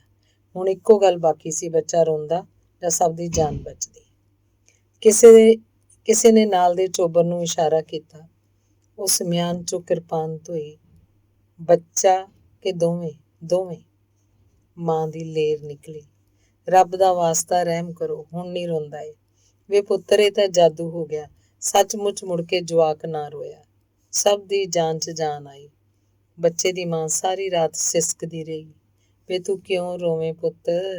ਮੈਂ ਜੂਆਂ ਰੋਣ ਲਈ, ਵਿਛੜੀ ਕੂੰਜ। ਲੋ ਲੱਗੀ ਤੇ ਜਦੋਂ ਮਿਲਟਰੀ ਟਰੱਕਾਂ ਦੀ ਗੂੰਜ ਸੁਣੀ ਤਾਂ ਅਸੀਂ ਕਮਾਦ 'ਚੋਂ ਨਿਕਲੇ। ਥੋੜ੍ਹੀ ਦੂਰ ਜਾ ਕੇ ਉਹ ਤੀਵੀਂ ਬਹੁਤ ਉੱਚੀ ਰੋਈ ਤੇ ਬੱਚਾ ਨਹਿਰ ਦੀਆਂ ਲਹਿਰਾਂ ਹਵਾਲੇ ਕਰ ਦਿੱਤਾ। ਜਿਹੜੀ ਗੱਲ ਪਤਾ ਲੱਗੀ ਉਹਨੇ ਸਭ ਨੂੰ ਮਿੱਟੀ ਕਰ ਦਿੱਤਾ। ਪਤਾ ਲੱਗਾ ਮਾਂ ਨੇ ਤਾਂ ਰਾਤ ਹੀ ਬੱਚੇ ਦਾ ਸਾਹ ਘੁੱਟ ਦਿੱਤਾ ਸੀ। ਇੱਕ ਦੰਤ ਕਥਾ। ਭੁੱਖ ਨਾਲ ਆਤੁਰ ਬਾਂਦਰੀ ਨਿੱਕੇ ਨਿੱਕੇ ਬੱਚੇ ਢਿੱਡ ਨਾਲ ਚੰਬੋੜੀ ਇੱਧਰ ਉੱਧਰ ਭਟਕ ਰਹੀ ਸੀ। ਅਚਾਨਕ ਇੱਕ ਰਾਹੀ ਸਿਖਰ ਦੁਪਹਿਰੇ ਬਾਂਦਰਾਂ ਨੂੰ ਛੋਲੇ ਪਾਉਣ ਲੱਗਾ। ਬਾਂਦਰਾਂ ਦਾ ਇੱਕ ਵੱਡਾ ਝੁੰਡ ਛੋਲੇ ਪਾਉਣ ਵਾਲੇ ਵੱਲ ਲਪਕਿਆ, ਪਰ ਬੱਚੇ ਢਿੱਡ ਨਾਲ ਚੰਬੜੇ ਹੋਣ ਕਰਕੇ ਬਾਂਦਰੀ ਤੋਂ ਛੋਲੇ ਨਾ ਖਾਧੇ ਗਏ। ਅਚਾਨਕ ਤੱਤੀ ਰੇਤ ਵਿੱਚ ਬਾਂਦਰੀ ਦੇ ਪੈਰ ਸੜਨ ਲੱਗੇ। ਬਾਂਦਰੀ ਨੇ ਇੱਕ ਝਟਕੇ ਨਾਲ ਬੱਚੇ ਪਰਾਂ ਵਗਾਹ ਮਾਰੇ ਤੇ ਸਭ ਤੋਂ ਛੋਟੇ ਨੂੰ ਸੜਦੇ ਪੈਰਾਂ ਹੇਠ ਨੱਪ ਕੇ ਛੋਲਿਆਂ ਦੀ ਉਡੀਕ ਕਰਨ ਲੱਗੇ। ਇੱਕ ਲੋਕ ਕਥਾ। ਪ੍ਰੇਮਿਕਾ ਨੇ ਸ਼ਰਤ ਰੱਖੀ ਕਿ ਮੇਰੇ ਤਲਾਬ ਵਿੱਚ ਨਹਾ ਕੇ ਨਿਕਲਣ ਤੋਂ ਪਹਿਲਾਂ ਜੇ ਤੂੰ ਆਪਣੀ ਮਾਂ ਦਾ ਕਲੇਜਾ ਕੱਢ ਕੇ ਤੇ ਆਪਣੇ ਹੱਥ ਤੇ ਧਰ ਕੇ ਲਿਆ ਆਵੇਂ ਤਾਂ ਮੈਂ ਸਾਰੀ ਦੀ ਸਾਰੀ ਤੇਰੀ। ਪੁੱਤ ਨੇ ਮਾਂ ਦਾ ਕਲੇਜਾ ਕੱਢਿਆ, ਕਾਹਲੀ ਨਾਲ ਮੁੜਨ ਲੱਗਾ ਤਾਂ ਠੇਡਾ ਖਾ ਕੇ ਡਿੱਗ ਪਿਆ। ਤੜਪ ਕੇ ਮਾਂ ਨੇ ਲੇਰ ਮਾਰੀ, ਹਾਏ ਵੇ ਪੁੱਤ, ਤੈਨੂੰ ਸੱਟ ਤਾਂ ਨਹੀਂ ਲੱਗੀ? ਮਾਂ ਦੀ ਵਡਿਆਈ 'ਚ ਭਾਈ ਗੁਰਦਾਸ ਨੇ ਕਿਹਾ, ਮਾਂ ਹੋਵੇ ਜਾਰਨੀ, ਪੁੱਤ ਨਾ ਚਿਤਾਰੇ। ਆਦਿਕਾ। ਮਾਂ ਬਾਰੇ ਭਾਵੁਕਤਾ ਹਰ ਕਿਸੇ ਦਾ ਹੱਕ ਹੈ, ਮੈਨੂੰ ਵੀ ਹੈ, ਪਰ ਮੈਂ ਸੁਚੇਤ ਹਾਂ। ਇਸ ਲਈ ਮਾਂ ਬਾਰੇ ਕੁਝ ਵੀ ਯਾਦ ਕਰਨ ਤੋਂ ਪਹਿਲਾਂ ਮਾਂ ਦੇ ਰਵਾਇਤੀ ਤੇ ਅਰਵਾਇਤੀ ਰੂਪ ਪ੍ਰਗਟ ਕੀਤੇ। ਇਹਦੇ ਬਾਵਜੂਦ ਆਪਣੇ ਮਾਂ ਬਾਰੇ ਹਰ ਵਿਅਕਤੀ ਕੋਲ ਅਨੇਕ ਕਿੱਸੇ ਹਨ, ਕਹਾਣੀਆਂ ਹਨ, ਘਟਨਾਵਾਂ ਹਨ, ਮਮਤਾ ਦੇ ਰੂਪ ਹਨ, ਨਿਸ਼ਕਾਮਤਾ ਦੀਆਂ ਉਦਾਹਰਨਾਂ ਹਨ, ਧਰਤੀ ਜੇਡ ਜੇਰੇ ਦੀਆਂ ਸਾਖੀਆਂ ਹਨ। ਮੇਰੀ ਮਾਂ ਵਰਗਾ ਕੋਈ ਨਹੀਂ। ਹਰ ਵਿਅਕਤੀ ਦਾ ਅੰਤਿਮ ਸੱਚ ਹੈ, ਮੇਰਾ ਵੀ ਹੈ। ਅੱਜ ਜਦੋਂ ਮੈਂ ਸਤਰਾਂ ਲਿਖ ਰਿਹਾ ਤਾਂ ਇਹ ਸੱਚ ਵਰ੍ਹਿਆਂ ਦੇ ਚਿੱਤਰ ਪੱਟ ਤੇ ਬਿਖਰਿਆ ਪਿਆ। ਕਿੰਨੀ ਕੋਸ਼ਿਸ਼ ਕਰਾਂ, ਕੁਝ ਕਾਤਰਾਂ ਹੀ ਹੱਥ ਆਉਣਗੀਆਂ, ਪੂਰੀ ਮਾਂ ਨਹੀਂ। ਇਸ ਬਿਰਤਾਂਤ ਵਿੱਚ ਇਹੋ ਮੇਰੀ ਸੀਮਾ ਤੇ ਹੋਣੀ ਹੈ। ਮੈਂ ਮਾਂ ਜਿਹਨੂੰ ਅਸੀਂ ਬੇਬੇ ਕਹਿੰਦੇ ਸਾਂ, ਪਿਛਲੇ 1.5 ਦਹਾਕੇ ਤੋਂ ਮਾਂ ਨਹੀਂ ਹੈ। ਬਸ ਅਵਚੇਤਨ 'ਚ ਇੱਕ ਚਿਹਰਾ ਹੈ, ਇੱਕ ਵਜੂਦ ਹੈ, ਇੱਕ ਅਹਿਸਾਸ ਹੈ, ਨਿਰਵਿਕਾਰ, ਪੁਰਨੂਰ, ਸ਼ਾਂਤ, ਅਡੋਲ। ਮੈਂ ਯਾਦ ਕਰਦਾ ਨਕਸ਼ ਠੁੱਲੇ, ਅੱਖ ਘੁੱਖਵੀਂ, ਬੁੱਲ ਫਰਕਦੇ, ਸਿਆੜਾਂ ਜਿਹੀਆਂ ਝੁਰੜੀਆਂ, ਕਦੇ ਫੈਲਦੀਆਂ ਕਦੇ ਸੁੰਗੜਦੀਆਂ, ਮੱਥੇ ਦੇ ਐਨ ਵਿਚਕਾਰ 3 ਲੀਕਾਂ, ਸਿੱਧੀਆਂ ਉੱਤੋਂ ਤਰਸ਼ੂਲ ਬਣਾਉਂਦੀਆਂ, ਰਿੱਧੀ ਸਿੱਧੀ ਦੀਆਂ ਸੂਚਕ। ਮਾਂ ਨਾਲ ਬਿਤਾਏ ਵਰੇ ਯਾਦ ਆਉਂਦੇ ਹਨ। ਮਾਂ ਤਾਂ ਸੱਚਮੁੱਚ ਧਰਤੀ ਜੇਡ ਸੀ। ਜੇ ਸੀ ਤਾਂ ਜਾਣਿਆ ਕਿਉਂ ਨਾ? ਕੀ ਇਹ ਮੇਰੀ ਕਿਸਮਤ ਸੀ ਜਾਂ ਹਉਮੈ ਦੀ ਕੋਈ ਖੋਟ? ਪਰ ਅਬ ਪਛਤਾਏ ਕਿਆ ਬਹੇ। ਹੁਣ ਬਸ ਕੁਝ ਹੌਕੇ ਹਨ, ਕੁਝ ਅਥਰੂ ਹਨ ਤੇ ਇੱਕ ਖੋਹ ਪਾਉਂਦਾ ਪਛਤਾਵਾ ਹੈ। ਸੋਚਦਾ ਮਾਂ ਜਿਹੀ ਹਸਤੀ ਰੁਲ ਗਈ। ਮਾਤੜਾਂ ਦਾ ਕੀ ਹਸ਼ਰ। ਮਾਂ ਨੇ ਜੋ ਮਿਹਨਤ ਮੁਸ਼ੱਕਤ ਕੀਤੀ, ਮੈਂ ਉਹਦਾ ਪਾਸਕੂ ਵੀ ਨਹੀਂ। ਅੱਜ ਸੋਚਦਾ ਉਹਦੀ ਮੋਈ ਮਿੱਟੀ ਨੂੰ ਅੰਤਿਮ ਅਰਦਾਸ ਵੇਲੇ ਸਾਡੇ 2 ਭਰਾਵਾਂ ਵੱਲੋਂ ਗੁਰਦੁਆਰੇ ਲਈ ਸਿਰਫ 2 ਦਰੀਆਂ ਦਾ ਦਾਨ ਨਸੀਬ ਹੋਇਆ। ਮਾਂ ਆਪਣੀ ਇੱਜ਼ਤ, ਅਣਖ, ਇਖਲਾਕ ਤੇ ਜੁਰਤ ਕਿਸ ਬੁਲੰਦੀ ਤੇ ਲੈ ਕੇ ਗਈ, ਅਸੀਂ ਉਹਨੂੰ ਕਿਸ ਮੁਕਾਮ ਤੋਂ ਵਿਦਾ ਕੀਤਾ। ਮਾਂ ਨੇ ਕੁਝ ਅਸੂਲਾਂ ਤੇ ਪਹਿਰਾ ਦੇਣ ਲਈ ਵੱਡੇ ਦੁੱਖ ਝੱਲੇ, ਪਰ ਅਸਾਂ ਉਹਦੇ ਹਰ ਅਸੂਲ ਨੂੰ ਉਹਦੀ ਹਿੰਡ ਸਮਝਿਆ ਤੇ ਉਹਨੂੰ ਧੱਕਿਆ ਨੂਸੀ ਹੋਣ ਦਾ ਲਕਬ ਦਿੱਤਾ। ਅੱਜ ਸੋਚਦਾ ਅਸੀਂ ਕਿਉਂ ਵੱਡੇ ਦੋਸ਼ ਦੇ ਭਾਗੀ ਬਣੇ। ਮਾਂ ਨੇ ਵਾਹ ਲੱਗਦੀ ਸੱਚ ਤੇ ਪਹਿਰਾ ਦਿੱਤਾ। ਅਸਮਾਨ ਵੱਲ ਹੱਥ ਜੋੜਦਿਆਂ ਆਖਦੀ, ਕੂੜ ਡੋਬੇ ਪੂਰ। ਘਰ 'ਚ ਡੰਗ ਦਾ ਡੰਗ ਤੁਰਦਾ, ਪਰ ਘਰ ਆਏ ਕਿਸੇ ਨੂੰ ਭਾਂਡਾ ਜੂਠਾ ਕਰੇ ਬਿਨਾਂ ਨਾ ਜਾਣ ਦਿੰਦੀ। ਕੋਈ ਬਰੂਹਾਂ ਪਿੱਛੋਂ ਟੱਪਦਾ, ਅਸੀਸਾਂ ਦੇ ਅੰਬਾਰ ਪਹਿਲਾਂ ਹੀ ਲਾ ਦਿੰਦੀ। ਮੈਂ ਟੋਕਦਾ, ਬੇਬੇ ਕੁਝ ਸਾਡੇ ਲਈ ਵੀ ਰੱਖ ਲੈ। ਕਹਿੰਦੀ, ਪੁੱਤਰ ਲੈਣ ਵਾਲੇ ਬਣੋ, ਮਾਵਾਂ ਨੇ ਦਿੰਦੇ ਨਹੀਂ ਥੱਕਣਾ। ਧੀਆਂ ਪੁੱਤ ਲੈਂਦੇ ਭਾਵੇਂ ਥੱਕ ਜਾਣ, ਫਿਰ ਪਤਾ ਨਹੀਂ ਕਿਹਦੇ ਪੈਰਾਂ ਸਦਕਾ ਇਹ ਰਿਜ਼ਕ ਮਿਲਦਾ ਹੈ। ਨਹੀਂ ਪੁੱਤਰ, ਮੈਂ ਪਾਪਣ ਕਿਸ ਥਾਂ ਜੋਗੀ। ਇਵਜ਼ ਮੋੜੇ ਬਿਨਾਂ ਕਿਸੇ ਤੋਂ ਪਾਣੀ ਦਾ ਘੁੱਟ ਨਾ ਪੀਂਦੀ। ਟੋਕਣ ਤੇ ਇੱਕੋ ਤਰਕ ਦਿੰਦੀ, ਪੁੱਤਰ ਦੇਣਦਾਰੀ ਅਗਲੇ ਜਨਮ ਤੱਕ ਕਿਉਂ ਚੁੱਕੀ ਫਿਰਾਂ। ਮਾਸ, ਮੱਛੀ, ਅੰਡੇ ਤੋਂ ਬੇਹੱਦ ਪਰਹੇਜ਼। ਸਾਰੀ ਉਮਰ ਉਹਨੇ ਕਿਸੇ ਹੱਟੀ, ਹੋਟਲ ਤੇ ਪੱਕੇ ਭੋਜਨ ਦੀ ਬੁਰਕੀ ਨਾ ਤੋੜਨ ਦੀ ਹਿੰਡ ਪੁਗਾਈ। ਸ਼ਾਇਦ ਇਸ ਲਈ ਵੀ ਕਿ ਪਿਤਾ ਨਾਮਧਾਰੀਆ, ਪਤੀ ਰਾਧਾ ਸਵਾਮੀ। ਉਹਨੇ ਸਿਰਫ ਗੁਰਦੁਆਰੇ 5 ਗ੍ਰੰਥੀ ਉਠਾਲਣੀ ਸਿੱਖੀ ਸੀ, ਪਰ ਲੋਕ ਸਿਆਣਪ ਦੇ ਗੂੜ ਗਿਆਨ ਨੂੰ ਅੱਗੇ ਲਾਈ ਫਿਰਦੀ ਸੀ। ਇੱਕ ਵੇਰ ਉਹ ਸਾਨੂੰ ਭੈਣ ਭਰਾਵਾਂ ਨੂੰ ਪਟਿਆਲੇ ਸੈਫਾਬਾਦੀ ਦਰਵਾਜ਼ੇ ਦੇ ਬੁੱਚੜਖਾਨੇ ਤੇ ਅਨਾਰਦਾਣੇ ਚੌਂਕ ਦੀ ਮੱਛੀ ਮਾਰਕੀਟ ਲੈ ਗਈ। ਬੁੱਚੜਖਾਨੇ 'ਚ ਬੱਕਰਿਆਂ ਨੂੰ ਜ਼ਿਬਾ ਹੁੰਦੇ ਦਿਖਾ ਕੇ ਕਹਿਣ ਲੱਗੀ, ਦੇਖੋ ਘਾਹ ਫੂਸ ਖਾਣ ਵਾਲਿਆਂ ਦਾ ਇਹ ਹਾਲ ਹੈ, ਮਾਸ ਖਾਣ ਵਾਲਿਆਂ ਦਾ ਕੀ ਹੈਸ਼ਰ ਹੋਊ, ਆਪ ਸੋਚ ਲਓ। ਇਵੇਂ ਮੱਛੀ ਮਾਰਕੀਟ ਲੈ ਗਈ। ਕਹਿੰਦੀ, ਗੰਡੋਏ ਦੇ ਭੋਰਾ ਕੁ ਮਾਸ ਦੇ ਲਾਲਚ ਬਦਲੇ ਮੱਛੀ ਨੂੰ ਕੜਾਹੀ 'ਚ ਤਲੀ ਜਾਂਦੀ ਵੇਖੋ। ਕੋਈ ਲੱਖ ਖਾਵੇ, ਮੇਰੀ ਤੌਬਾ, ਸਾਨੂੰ ਵੀ ਕਰੀ ਚਾਈ ਤੇ ਸਿੱਟਾ। ਅਸੀਂ ਸਾਰੇ ਭੈਣ ਭਰਾਵਾਂ ਮਾਸ ਮੱਛੀ ਵੱਲ ਪਿੱਠ ਕਰ ਲਈ। ਉਹਨੇ ਆਪਣੀ ਕੱਖੀਂ ਆਪ ਸੜਨ ਦੀ ਪੂਰੀ ਹਿੰਡ ਪੁਗਾਈ। ਕਿਸੇ ਅੰਗ ਸਾਕ ਭੈਣ ਭਰਾ ਧੀ ਪੁੱਤਰ ਦੀ ਦਮੜੀ ਵੀ ਗਊ ਦੀ ਰੱਤ ਬਰਾਬਰ ਸਮਝਦੀ। ਸਾਰੀ ਉਮਰ ਇੱਕੋ ਖਪਤ ਰਿਹਾ, ਘਾਲ ਖਾਏ ਕਿ ਛੱਤ ਹੁੰਦੇ। ਹਰ ਰਾਤ ਦੀਵਾ ਵੱਡਾ ਕਰਨ ਵੇਲੇ ਇਸ ਸ਼ਬਦ ਦਾ ਨਿਤਨੇਮ ਕਰਦੀ, ਤਾਤੀ ਵਾਹ ਨਾ ਲੱਗ ਗਈ, ਜਦ ਕਿ ਉਹ ਸਾਰੀ ਉਮਰ ਤੱਤੀਆਂ ਹਵਾਵਾਂ 'ਚ ਘਿਰੀ ਰਹੀ। ਮਾਂ ਨਾਲ ਸੰਬੰਧਿਤ ਕੁਝ ਘਟਨਾਵਾਂ ਦਾ ਜ਼ਿਕਰ ਕਰਨ ਤੋਂ ਪਹਿਲਾਂ ਜ਼ਰੂਰੀ ਹੈ ਉਹਦੇ ਪਿਛੋਕੜ ਬਾਰੇ ਜਾਣ ਲਿਆ ਜਾਏ। ਪੇਕੇ। ਜਨਮ ਪਾਕਿਸਤਾਨ, ਜ਼ਿਲ੍ਹਾ ਕੁੰਜਰਾ ਗੁਜਰਾਂਵਾਲਾ, ਪਿੰਡ ਵੱਡੀਆਂ ਮਲੀਆਂ। ਪਿਤਾ ਬੂਟਾ ਸਿਉਂ, ਭਰਾ ਪਿਆਰਾ ਤੇ ਹਜ਼ਾਰਾ, ਛੋਟੀ ਭੈਣ ਪੂਰੂ। ਨਿੱਕੀ ਜੀ ਟੱਬਰੀ।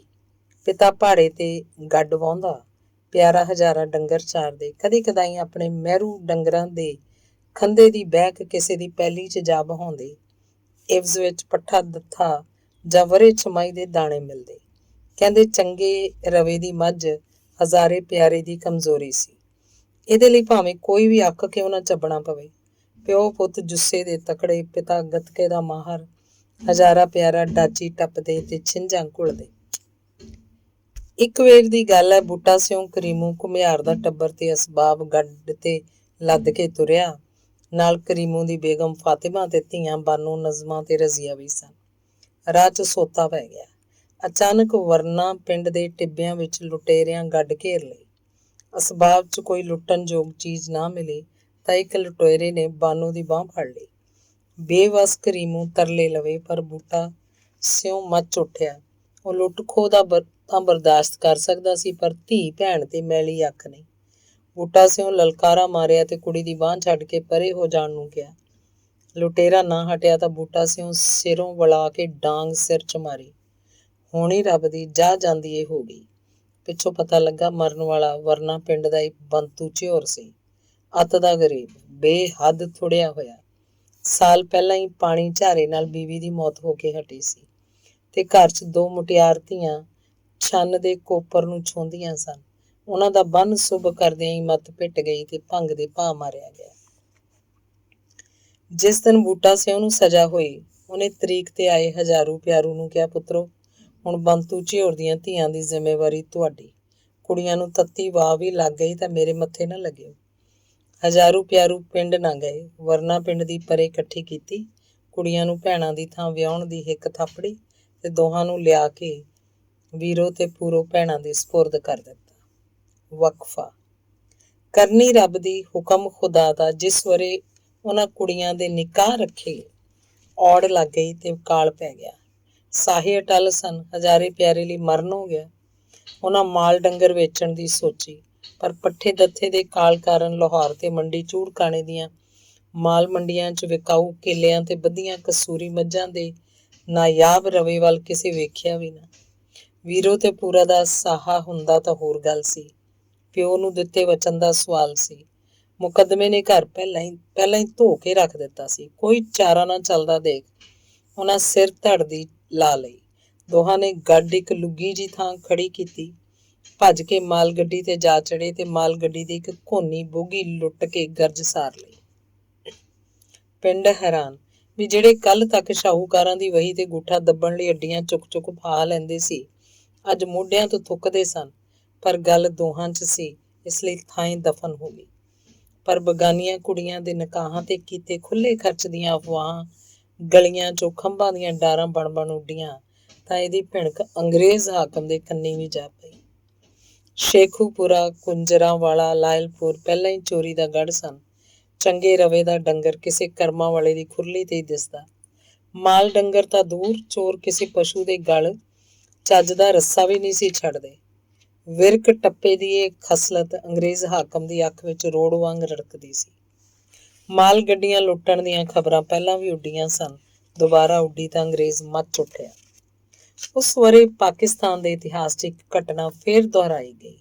ਪਹਿਲਾਂ ਲਾਇਲਪੁਰ ਗੁਜਰਾਂਵਾਲੇ ਤੇ ਸ਼ੇਖੂਪੁਰੇ ਮੁਨਾਦੀ ਹੋਈ ਤੇ ਇੱਕ ਬੱਕਰੀ ਦੇ ਗਲ 'ਚ 10 ਤੋਲੇ ਸਿਉਨੇ ਦਾ ਕੈਂਠਾ ਪਾ ਕੇ ਛੱਡਿਆ ਗਿਆ ਤੇ ਐਲਾਨ ਕੀਤਾ ਗਿਆ ਕਿ ਕੋਈ ਮਾਈ ਦਾ ਲਾਲ ਨਿੱਤਰੇ, ਕੈਂਠਾ ਲਾ ਕੇ ਵਿਖਾਵੇ, ਇਨਾਮ ਸਿੱਧਾ ਗੋਲੀ ਦਾ ਹੁਕਮ।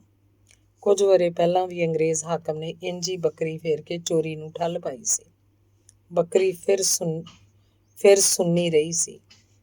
ਇੱਕ ਦਿਨ ਦੌਰੇ ਤੇ ਚੜ੍ਹਿਆ ਅੰਗਰੇਜ਼ ਪਿੰਡੋਂ ਪਿੰਡ ਫਿਰਦਾ ਵੱਡੀਆਂ ਮਲੀਆਂ ਆਇਆ। ਹੇਠ ਅਰਬੀ ਘੋੜੀ, ਨਾਲ ਪੁਲਿਸ, ਸਰਕਾਰੀ ਅਮਲਾ। ਪਿੰਡ ਵਿੱਚ ਢੋਲ ਵੱਜਿਆ। ਐਲਾਨ ਹੋਇਆ ਕਿ ਕੋਈ ਵੀ ਸੂਰਮਾ ਕੈਂਠਾ ਲਾਏ ਤੇ ਇਨਾਮ ਲਵੇ। 303 ਸਿੱਧੀ ਹਿੱਕ 'ਚ। ਲੋਕ ਸਹਿਮੇ। ਐਲਕਾਰ ਹੱਸੇ, ਪਰ ਅੰਗਰੇਜ਼ ਹਾਕਮ ਕੋਲ ਕਿਸੇ ਖਿਲਾਫ ਸਬੂਤ ਨਹੀਂ ਸੀ, ਇਸ ਲਈ ਟਾਲਾ ਹੋ ਗਿਆ। ਰਾਤ ਸਮੇਂ ਅੰਗਰੇਜ਼ ਹਾਕਮ ਨਹਿਰੀ ਬੰਗਲੇ ਦੇ ਵਿਸ਼ਰਾਮ ਘਰ 'ਚ ਠਹਿਰਿਆ। ਬੱਕਰੀ ਕਿਸ ਇਲਾਕੇ 'ਚ ਫਿਰ ਰਹੀ ਸੀ, ਉਹਨੇ ਸਾਰੀ ਰਿਪੋਰਟ ਲਈ ਤੇ ਇਤਮੀਨਾਨ ਨਾਲ ਸੌਂ ਗਿਆ। ਸਵੇਰੇ ਉੱਠਿਆ ਤਾਂ ਉਹਦੀ ਘੋੜੀ ਗਾਇਬ ਸੀ। ਕੋਈ ਅੰਗਰੇਜ਼ ਹਾਕਮ ਦੀ ਮੁੱਛ ਹੀ ਮੁੰਨ ਕੇ ਲੈ ਗਿਆ। ਹੈਂਕੜ ਮਿੱਟੀ ਹੋ ਗਈ। ਅੰਗਰੇਜ਼ ਪੈਰੋਂ ਹੀ ਹਿੱਲ ਗਿਆ। ਪੁਲਿਸ ਲਈ ਮਰ ਜਾਣ ਵਾਲੀ ਗੱਲ ਸੀ। ਖੋਜੀ ਹਰਕਤ 'ਚ ਆਏ ਤੇ ਉਹ ਖੁਰਾ ਵੱਡੀਆਂ ਮਲੀਆਂ ਲੈ ਆਏ। ਸਖਤੀ ਇੰਨੀ ਕਿ ਪਿੰਡ ਦੀਆਂ ਕੰਧਾਂ ਵੀ ਕੰਬਦੀਆਂ ਸਨ। ਚੁਫੇਰੇ ਦੇ 10-10 ਪਿੰਡਾਂ ਦੇ ਚੋਰ ਉਚੱਕੇ ਤੇ ਬਦਮਾਸ਼ ਤਲਬ ਕਰ ਲਏ ਗਏ, ਵਿੱਚ ਹਜ਼ਾਰਾ ਤੇ ਪਿਆਰਾ ਵੀ। ਕਰੜੀ ਤਫਤੀਸ਼ ਹੋਈ। ਸਿਟਾਏ ਕਿ ਹਫਕੇ ਪੁਲਿਸ ਹੱਥ ਖੜੇ ਕਰ ਗਈ। ਸਭ ਲਈ ਹੈਰਾਨੀ ਦੀ ਗੱਲ ਸੀ ਕਿ ਰਾਤੋਂ ਰਾਤ ਘੋੜੀ ਕਿਹੜੇ ਖੂਹ ਉਤਰ ਗਈ। ਬਰਮਾ ਦੀ ਨਿੱਲ ਤਾਂ ਚੋਰੀ ਫੱਕ। ਅੰਗਰੇਜ਼ ਹੈਟ ਲਾਇਆ, ਮੁੜਕਾ ਪੂੰਝਿਆ, ਐਲਾਨ ਕੀਤਾ, ਘੋੜੀ ਲਿਆਓ, ਨੌਕਰੀ ਮਿਲੇਗੀ, ਸਜ਼ਾ ਮਾਫ। ਪਰ ਕਿਸੇ ਨੂੰ ਵੀ ਅੰਗਰੇਜ਼ ਅਫਸਰ ਤੇ ਇਤਬਾਰ ਨਹੀਂ ਸੀ। ਕੀ ਪਤਾ ਕਦੋਂ ਫਾਹੇ ਟੰਗ ਦੇ। ਕੋਈ ਨਾ ਬਿਰਕਿਆ ਤਾਂ ਕੁਝ ਸਫੈਦ ਪੋਸ਼ ਅੱਗੇ ਆਏ। ਉਹਨਾਂ ਲੋਕਾਂ ਨੂੰ ਵਿਸ਼ਵਾਸ ਦਿਵਾਇਆ ਕਿ ਧੱਕਾ ਹੋਇਆ ਤਾਂ ਜ਼ਿੰਮੇਵਾਰੀ ਸਾਡੀ। ਘੋੜੀ ਬਰਾਮਦ ਕਰਾਓ, ਨੌਕਰੀ ਤੇ ਸਜ਼ਾ ਮੁਆਫੀ ਸਾਡੇ ਜਿੰਮੇ। ਹਜ਼ਾਰੇ ਪਿਆਰੇ ਸ਼ੱਕ ਜ਼ਾਹਰ ਕੀਤਾ। ਚੋਰ ਤਾਂ ਇੱਲ ਦਾ ਨਾ ਕੁੱਕੜ ਨਹੀਂ ਜਾਣਦੇ, ਫਿਰ ਨੌਕਰੀ ਕੀ ਕਰਨਗੇ। ਅੰਗਰੇਜ਼ ਕਿਹਾ, ਇਹ ਜਿੰਮਾ ਮੇਰਾ। ਇਸ ਤੇ ਹਜ਼ਾਰੇ ਪਿਆਰੇ ਹਜੂਮ ਨੂੰ ਨਾਲ ਲਿਆ ਤੇ ਚਿੱਟੀਆਂ ਦੀਆਂ ਭਰੀਆਂ ਨਾਲ ਢਲਾਣ ਬਣਾਈ ਤੇ ਇੱਕ ਨਿੱਕੇ ਜਿਹੇ ਚੁਬਾਰੇ 'ਚੋਂ ਘੋੜੀ ਲਾਹ ਕੇ ਅੰਗਰੇਜ਼ ਦੇ ਹੱਥ ਫੜਾਈ। ਸਭ ਦੇ ਹੋਸ਼ ਜਾਂਦੇ ਰਹੇ। ਪੁਲਿਸ ਨੇ ਚੱਪਾ ਛਾਣਿਆ ਸੀ, ਪਰ ਮੁੱਦਾ ਲੁਕਾਉਣ ਦੀ ਇਸ ਜੁਗਤ ਦਾ ਕਿਸੇ ਸੁਪਨਾ ਵੀ ਨਹੀਂ ਸੀ ਲਿਆ। ਉਹਨਾਂ ਦੱਸਿਆ, ਦਿਨੇ ਹਿਣਕਣ ਤੋਂ ਜਬਾੜਾ ਬੰਨ੍ਹ ਦਿੱਤਾ, ਰਾਤ ਨੂੰ ਦਾਣੇ ਲਈ ਬੂਥੀ ਤੇ ਤੋਬਰਾ ਚਾੜ ਦੇਣਾ ਸੀ। ਅੰਗਰੇਜ਼ ਦੰਗ ਰਹਿ ਗਿਆ। ਉਸ ਸੋਚਿਆ, ਲੋਹੇ ਨੂੰ ਲੋਹਾ ਕੱਟੇਗਾ, ਚੋਰਾਂ ਨੂੰ ਚੋਰ ਫੜਨਗੇ। ਦੋਹਾਂ ਭਰਾਵਾਂ ਨੂੰ ਖੋਜੀ ਵਜੋਂ ਹੋਈ ਚੋਰੀ ਲੱਭਣ ਦੇ ਇਵਜ਼ ਵਿੱਚ ਨੌਕਰੀ ਮਿਲ ਗਈ। ਉਸ ਦਿਨ ਤੋਂ ਲੈ ਕੇ ਹੱਲੇ ਪੈਣ ਤੀਕ ਹਜ਼ਾਰੇ ਤੇ ਪਿਆਰੇ ਨੇ ਚੋਰੀ ਤੇ ਡਾਕੇ ਦੇ ਕਈ ਕੇਸ ਹੱਲ ਕੀਤੇ ਤੇ ਇਸ ਕਿੱਤੇ 'ਚ ਕੇਵਲ ਨਾਂ ਹੀ ਨਹੀਂ ਕਮਾਇਆ, 4 ਕਿੱਲੇ ਭੋਏ ਬਹਿ ਕਰਵਾਈ ਤੇ ਕਰੀਮੂ ਦੀਆਂ ਧੀਆਂ ਦੇ ਨਾਲ ਨਾਲ ਆਪਣੀਆਂ ਦੋਵੇਂ ਭੈਣਾਂ ਵੀਰੋ ਤੇ ਪੂਰੋ ਵੀ ਡੋਲੇ ਪਾਈਆਂ। ਵੀਰੋ ਜੋ ਮੇਰੀ ਮਾਂ ਸੀ। ਸਹੁਰੇ। ਜਿਸ ਘਰ 'ਚ ਮਾਂ ਦਾ ਡੋਲਾ ਉਤਰਿਆ, ਉਸ ਘਰ ਦਾ ਸਰਨਾਵਾਂ ਇਹ ਸੁਣੀਂਦਾ ਸੀ।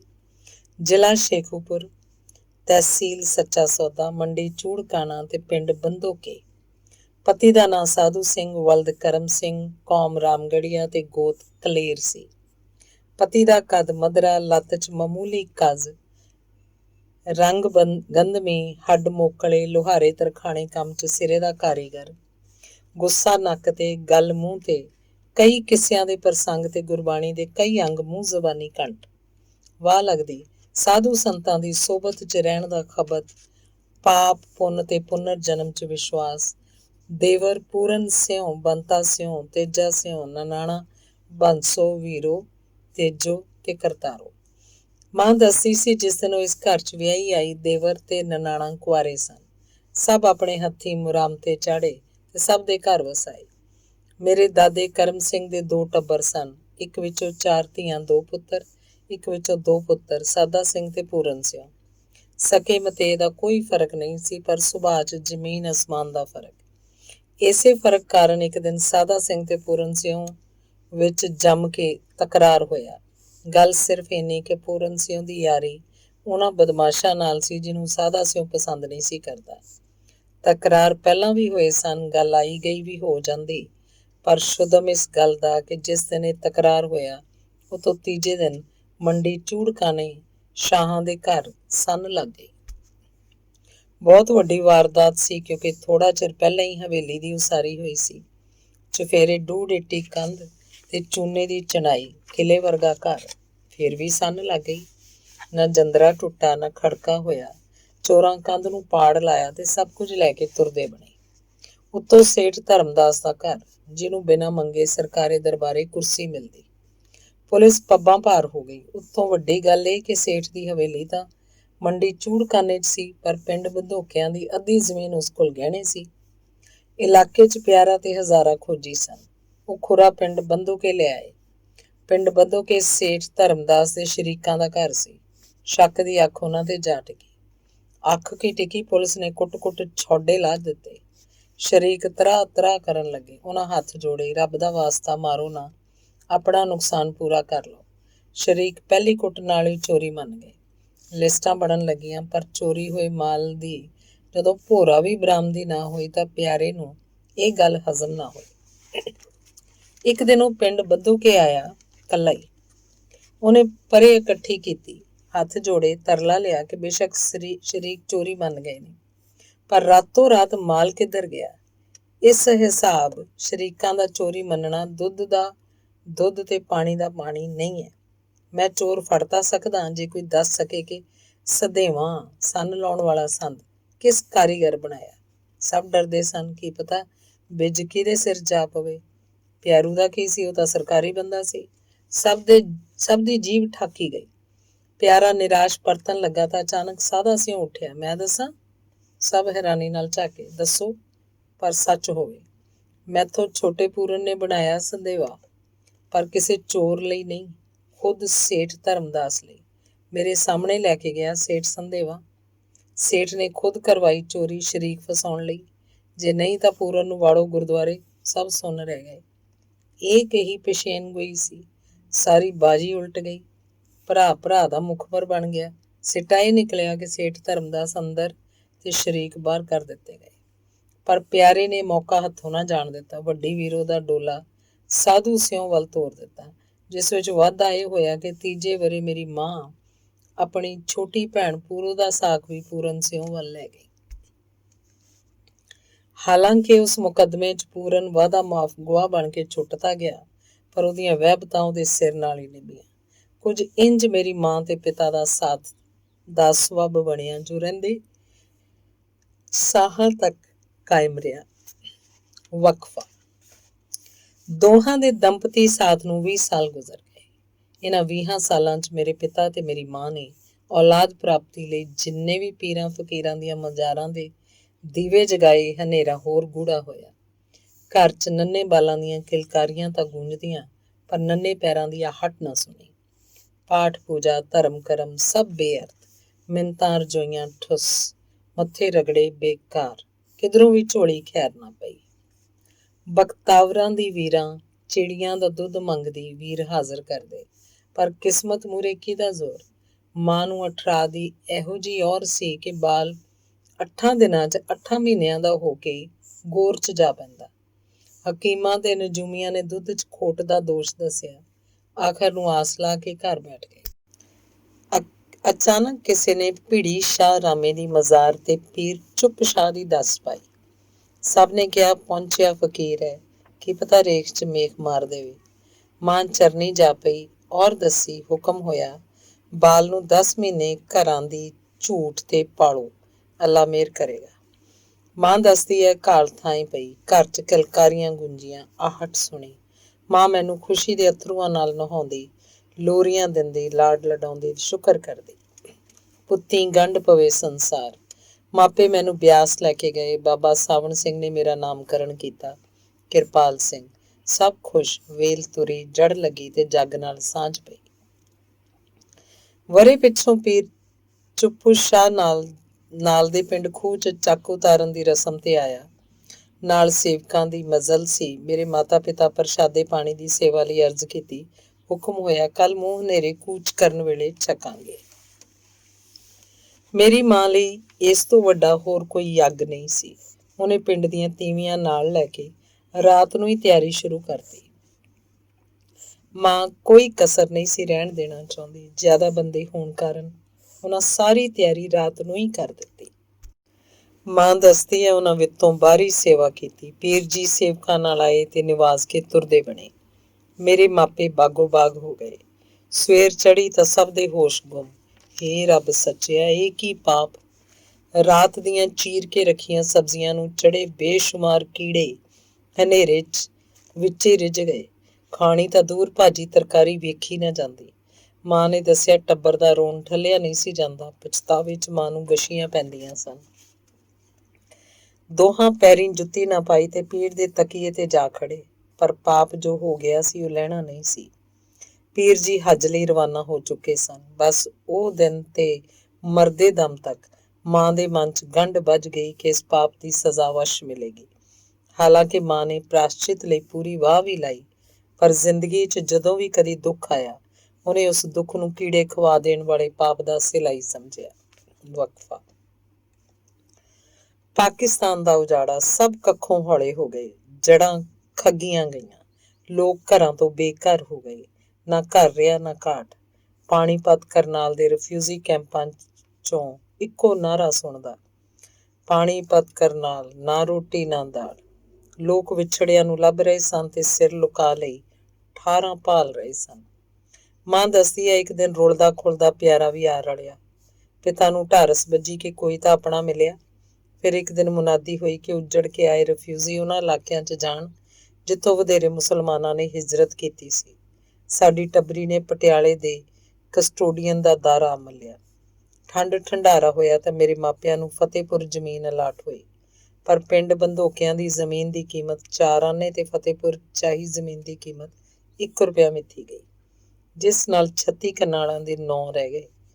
ਇਹਦੇ ਬਾਵਜੂਦ ਮੇਰੇ ਮਾਪੇ ਪਿੰਡ ਫਤਿਹਪੁਰ ਦੇ ਟਿੱਬੀ ਵਾਲੇ ਖੂਹ ਦੇ ਹਿੱਸੇਦਾਰ ਬਣ ਗਏ। ਕੋਲ ਡੰਗਰ ਨਾ ਵੱਛਾ, 9 ਕਨਾਲਾਂ ਨਾਲ ਢਿੱਡ ਨਾ ਭਰਿਆ। ਦੂਜਾ, ਇਹ ਇਲਾਕਾ ਮਹਾਰਾਜਾ ਪਟਿਆਲੇ ਨੇ ਸ਼ਿਕਾਰ ਖੇਡਣ ਲਈ ਰੱਖਿਆ ਹੋਇਆ ਸੀ। ਇਸ ਲਈ ਜੰਗਲੀ ਸੂਰਾਂ, ਰੋਝਾਂ, ਗਿੱਦੜਾਂ ਦਾ ਉਜਾੜਾ ਮਾਮਲਾ ਤਾਰਨ ਜੋਗੀ ਫਸਲ ਵੀ ਨਾ ਛੱਡਦਾ। ਜਿਉਣਾ ਮੁਸ਼ਕਿਲ ਹੋ ਗਿਆ ਤਾਂ ਪਿਤਾ ਪਟਿਆਲੇ ਦਿਹਾੜੀ ਕਰਨ ਜਾ ਲੱਗਾ। 6 ਕੋਹ ਜਾਣਾ, 6 ਕੋਹ ਪੈਦਲ ਆਉਣਾ, ਸੂਲੀ ਤੇ ਟੰਗੀ ਰੱਖਦਾ। ਉੱਤੋਂ 47 'ਚ ਕੁਝ ਮਰ ਗਏ, ਕੁਝ ਵਿਛੜ ਗਿਆਂ ਦਾ ਦੁੱਖ। ਪਿਆਰਾ ਜਾਂ ਡੰਗਰ ਚਾਰਨ ਜਾਣਦਾ ਸੀ ਤੇ ਜਾਂ ਖੁਰਾ ਕੱਢਣ। ਇੱਥੇ ਉਸ ਕੋਲ ਦੋਵੇਂ ਕੰਮ ਨਹੀਂ ਸਨ। ਮੇਰੇ ਪਿਤਾ ਦੀ ਲੱਤ ਵਿੱਚ ਕੱਜ ਸੀ, ਇਸ ਲਈ ਪਿਆਰੇ ਨੂੰ ਮੇਰੇ ਪਿਤਾ ਦਾ ਇੰਨੀ ਲੰਮੀ ਵਾਟ ਪੈਦਲ ਤੁਰਨਾ ਚੰਗਾ ਨਾ ਲੱਗਦਾ। ਮੇਰਾ ਪਿਤਾ ਗੱਡੇ ਬਣਾਉਣ ਦਾ ਵੀ ਕਾਰੀਗਰ ਸੀ। ਪਿਆਰੇ ਕਿਹਾ ਕਿਉਂ ਨਾ ਗੱਡੇ ਬਣਾ ਕੇ ਵੇਚੇ ਜਾਣ, ਪਰ ਪਿਤਾ ਲਈ ਇਹ ਮੁਮਕਿਨ ਨਹੀਂ ਸੀ, ਕਿਉਂਕਿ ਪੱਲੇ ਤਾਂ ਰੋਟੀ ਖਾਣ ਜੋਗੇ ਪੈਸੇ ਨਹੀਂ ਸੀ ਤੇ ਗੱਡੇ ਲਈ ਇੰਨਾ ਲੱਕੜ ਕਾਠ ਪ੍ਰਾਪਤ ਕਰਨਾ ਸੰਭਵ ਨਹੀਂ ਸੀ।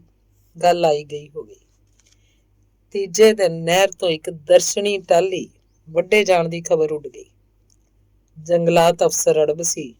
ਉਸ ਪਿੰਡ 'ਚ ਠਾਣਾ ਲਿਆ ਬਿਠਾਇਆ। ਪੁਲਿਸ ਲਈ ਭਾਵੇਂ ਸਾਰੇ ਦੋਸ਼ੀ ਸਨ, ਪਰ ਉਹਦੀ ਅੱਖ ਰਹਿ ਰਹਿ ਕੇ ਸਾਡੇ ਕਾਰੀਗਰਾਂ ਦੇ ਟੱਬਰ ਤੇ ਆ ਟਿਕਦੀ ਸੀ। ਉਹ ਆਖਦਾ, ਜਿਸ ਕਿਸਮ ਦੀ ਲੱਕੜ ਵੱਢੀ ਗਈ ਸੀ, ਉਹਦੀ ਸਮਝ ਕਿਸੇ ਕਾਰੀਗਰ ਨੂੰ ਹੀ ਹੋ ਸਕਦੀ ਸੀ। ਪਿੰਡ 'ਚ ਕਈ ਦਿਨ ਹੜਦੂ, ਲਾਹਣਤ, ਮਾਰ ਕੁਟਾਈ ਤੇ ਤਫਤੀਸ਼ ਹੁੰਦੀ ਰਹੀ, ਪਰ ਸਿੱਟਾ ਢੱਕ ਦੇ 3 ਪੱਤ। ਇੱਕ ਦਿਨ ਜਸਟਿਸ ਸਰਦਾਰ ਰਣਜੀਤ ਸਿੰਘ ਸਰਕਾਰੀਆ ਪਿੰਡ ਆਏ। ਪਿੰਡ 'ਚ ਠਾਣੇ ਬਾਰੇ ਪਤਾ ਲੱਗਾ ਤਾਂ ਉਹਨਾਂ ਠਾਣੇਦਾਰ ਤੇ ਜੰਗਲਾਤ ਅਫਸਰ ਤਲਬ ਕਰ ਲਿਆ ਕਿ ਉਹਨਾਂ ਦੇ ਪਿੰਡ ਵਿੱਚ ਪੁਲਿਸ ਦਾ ਕੀ ਕੰਮ। ਜੰਗਲਾਤ ਅਫਸਰ ਤਰਲਾ ਲਿਆ, ਜਨਾਬ ਅੱਜ ਇੱਕ ਟਾਹਲੀ, ਕੱਲ ਦੂਜੀ, ਪਰਸੋਂ ਨਹਿਰ ਸਾਫ਼, ਗੱਲ ਸਹੇ ਦੀ ਨਹੀਂ ਪਹੇ ਦੀ ਹੈ। ਕਿਸੇ ਤੇ ਸ਼ੱਕ? ਉਹਨਾਂ ਪੁੱਛਿਆ। ਜੀ, ਪਿੰਡ 'ਚ ਇੱਕੋ ਇੱਕ ਤਰਖਾਣਾ ਦਾ ਘਰ ਹੈ, ਉਹਨਾਂ ਤੋਂ ਬਿਨਾਂ ਟਾਹਲੀ ਦੀ ਕਿਹਨੂੰ ਪਰਖ ਹੈ? ਤੇਰਾ ਮਤਲਬ ਸਾਧੂ ਸਿਉਂ ਤੋਂ ਹੈ?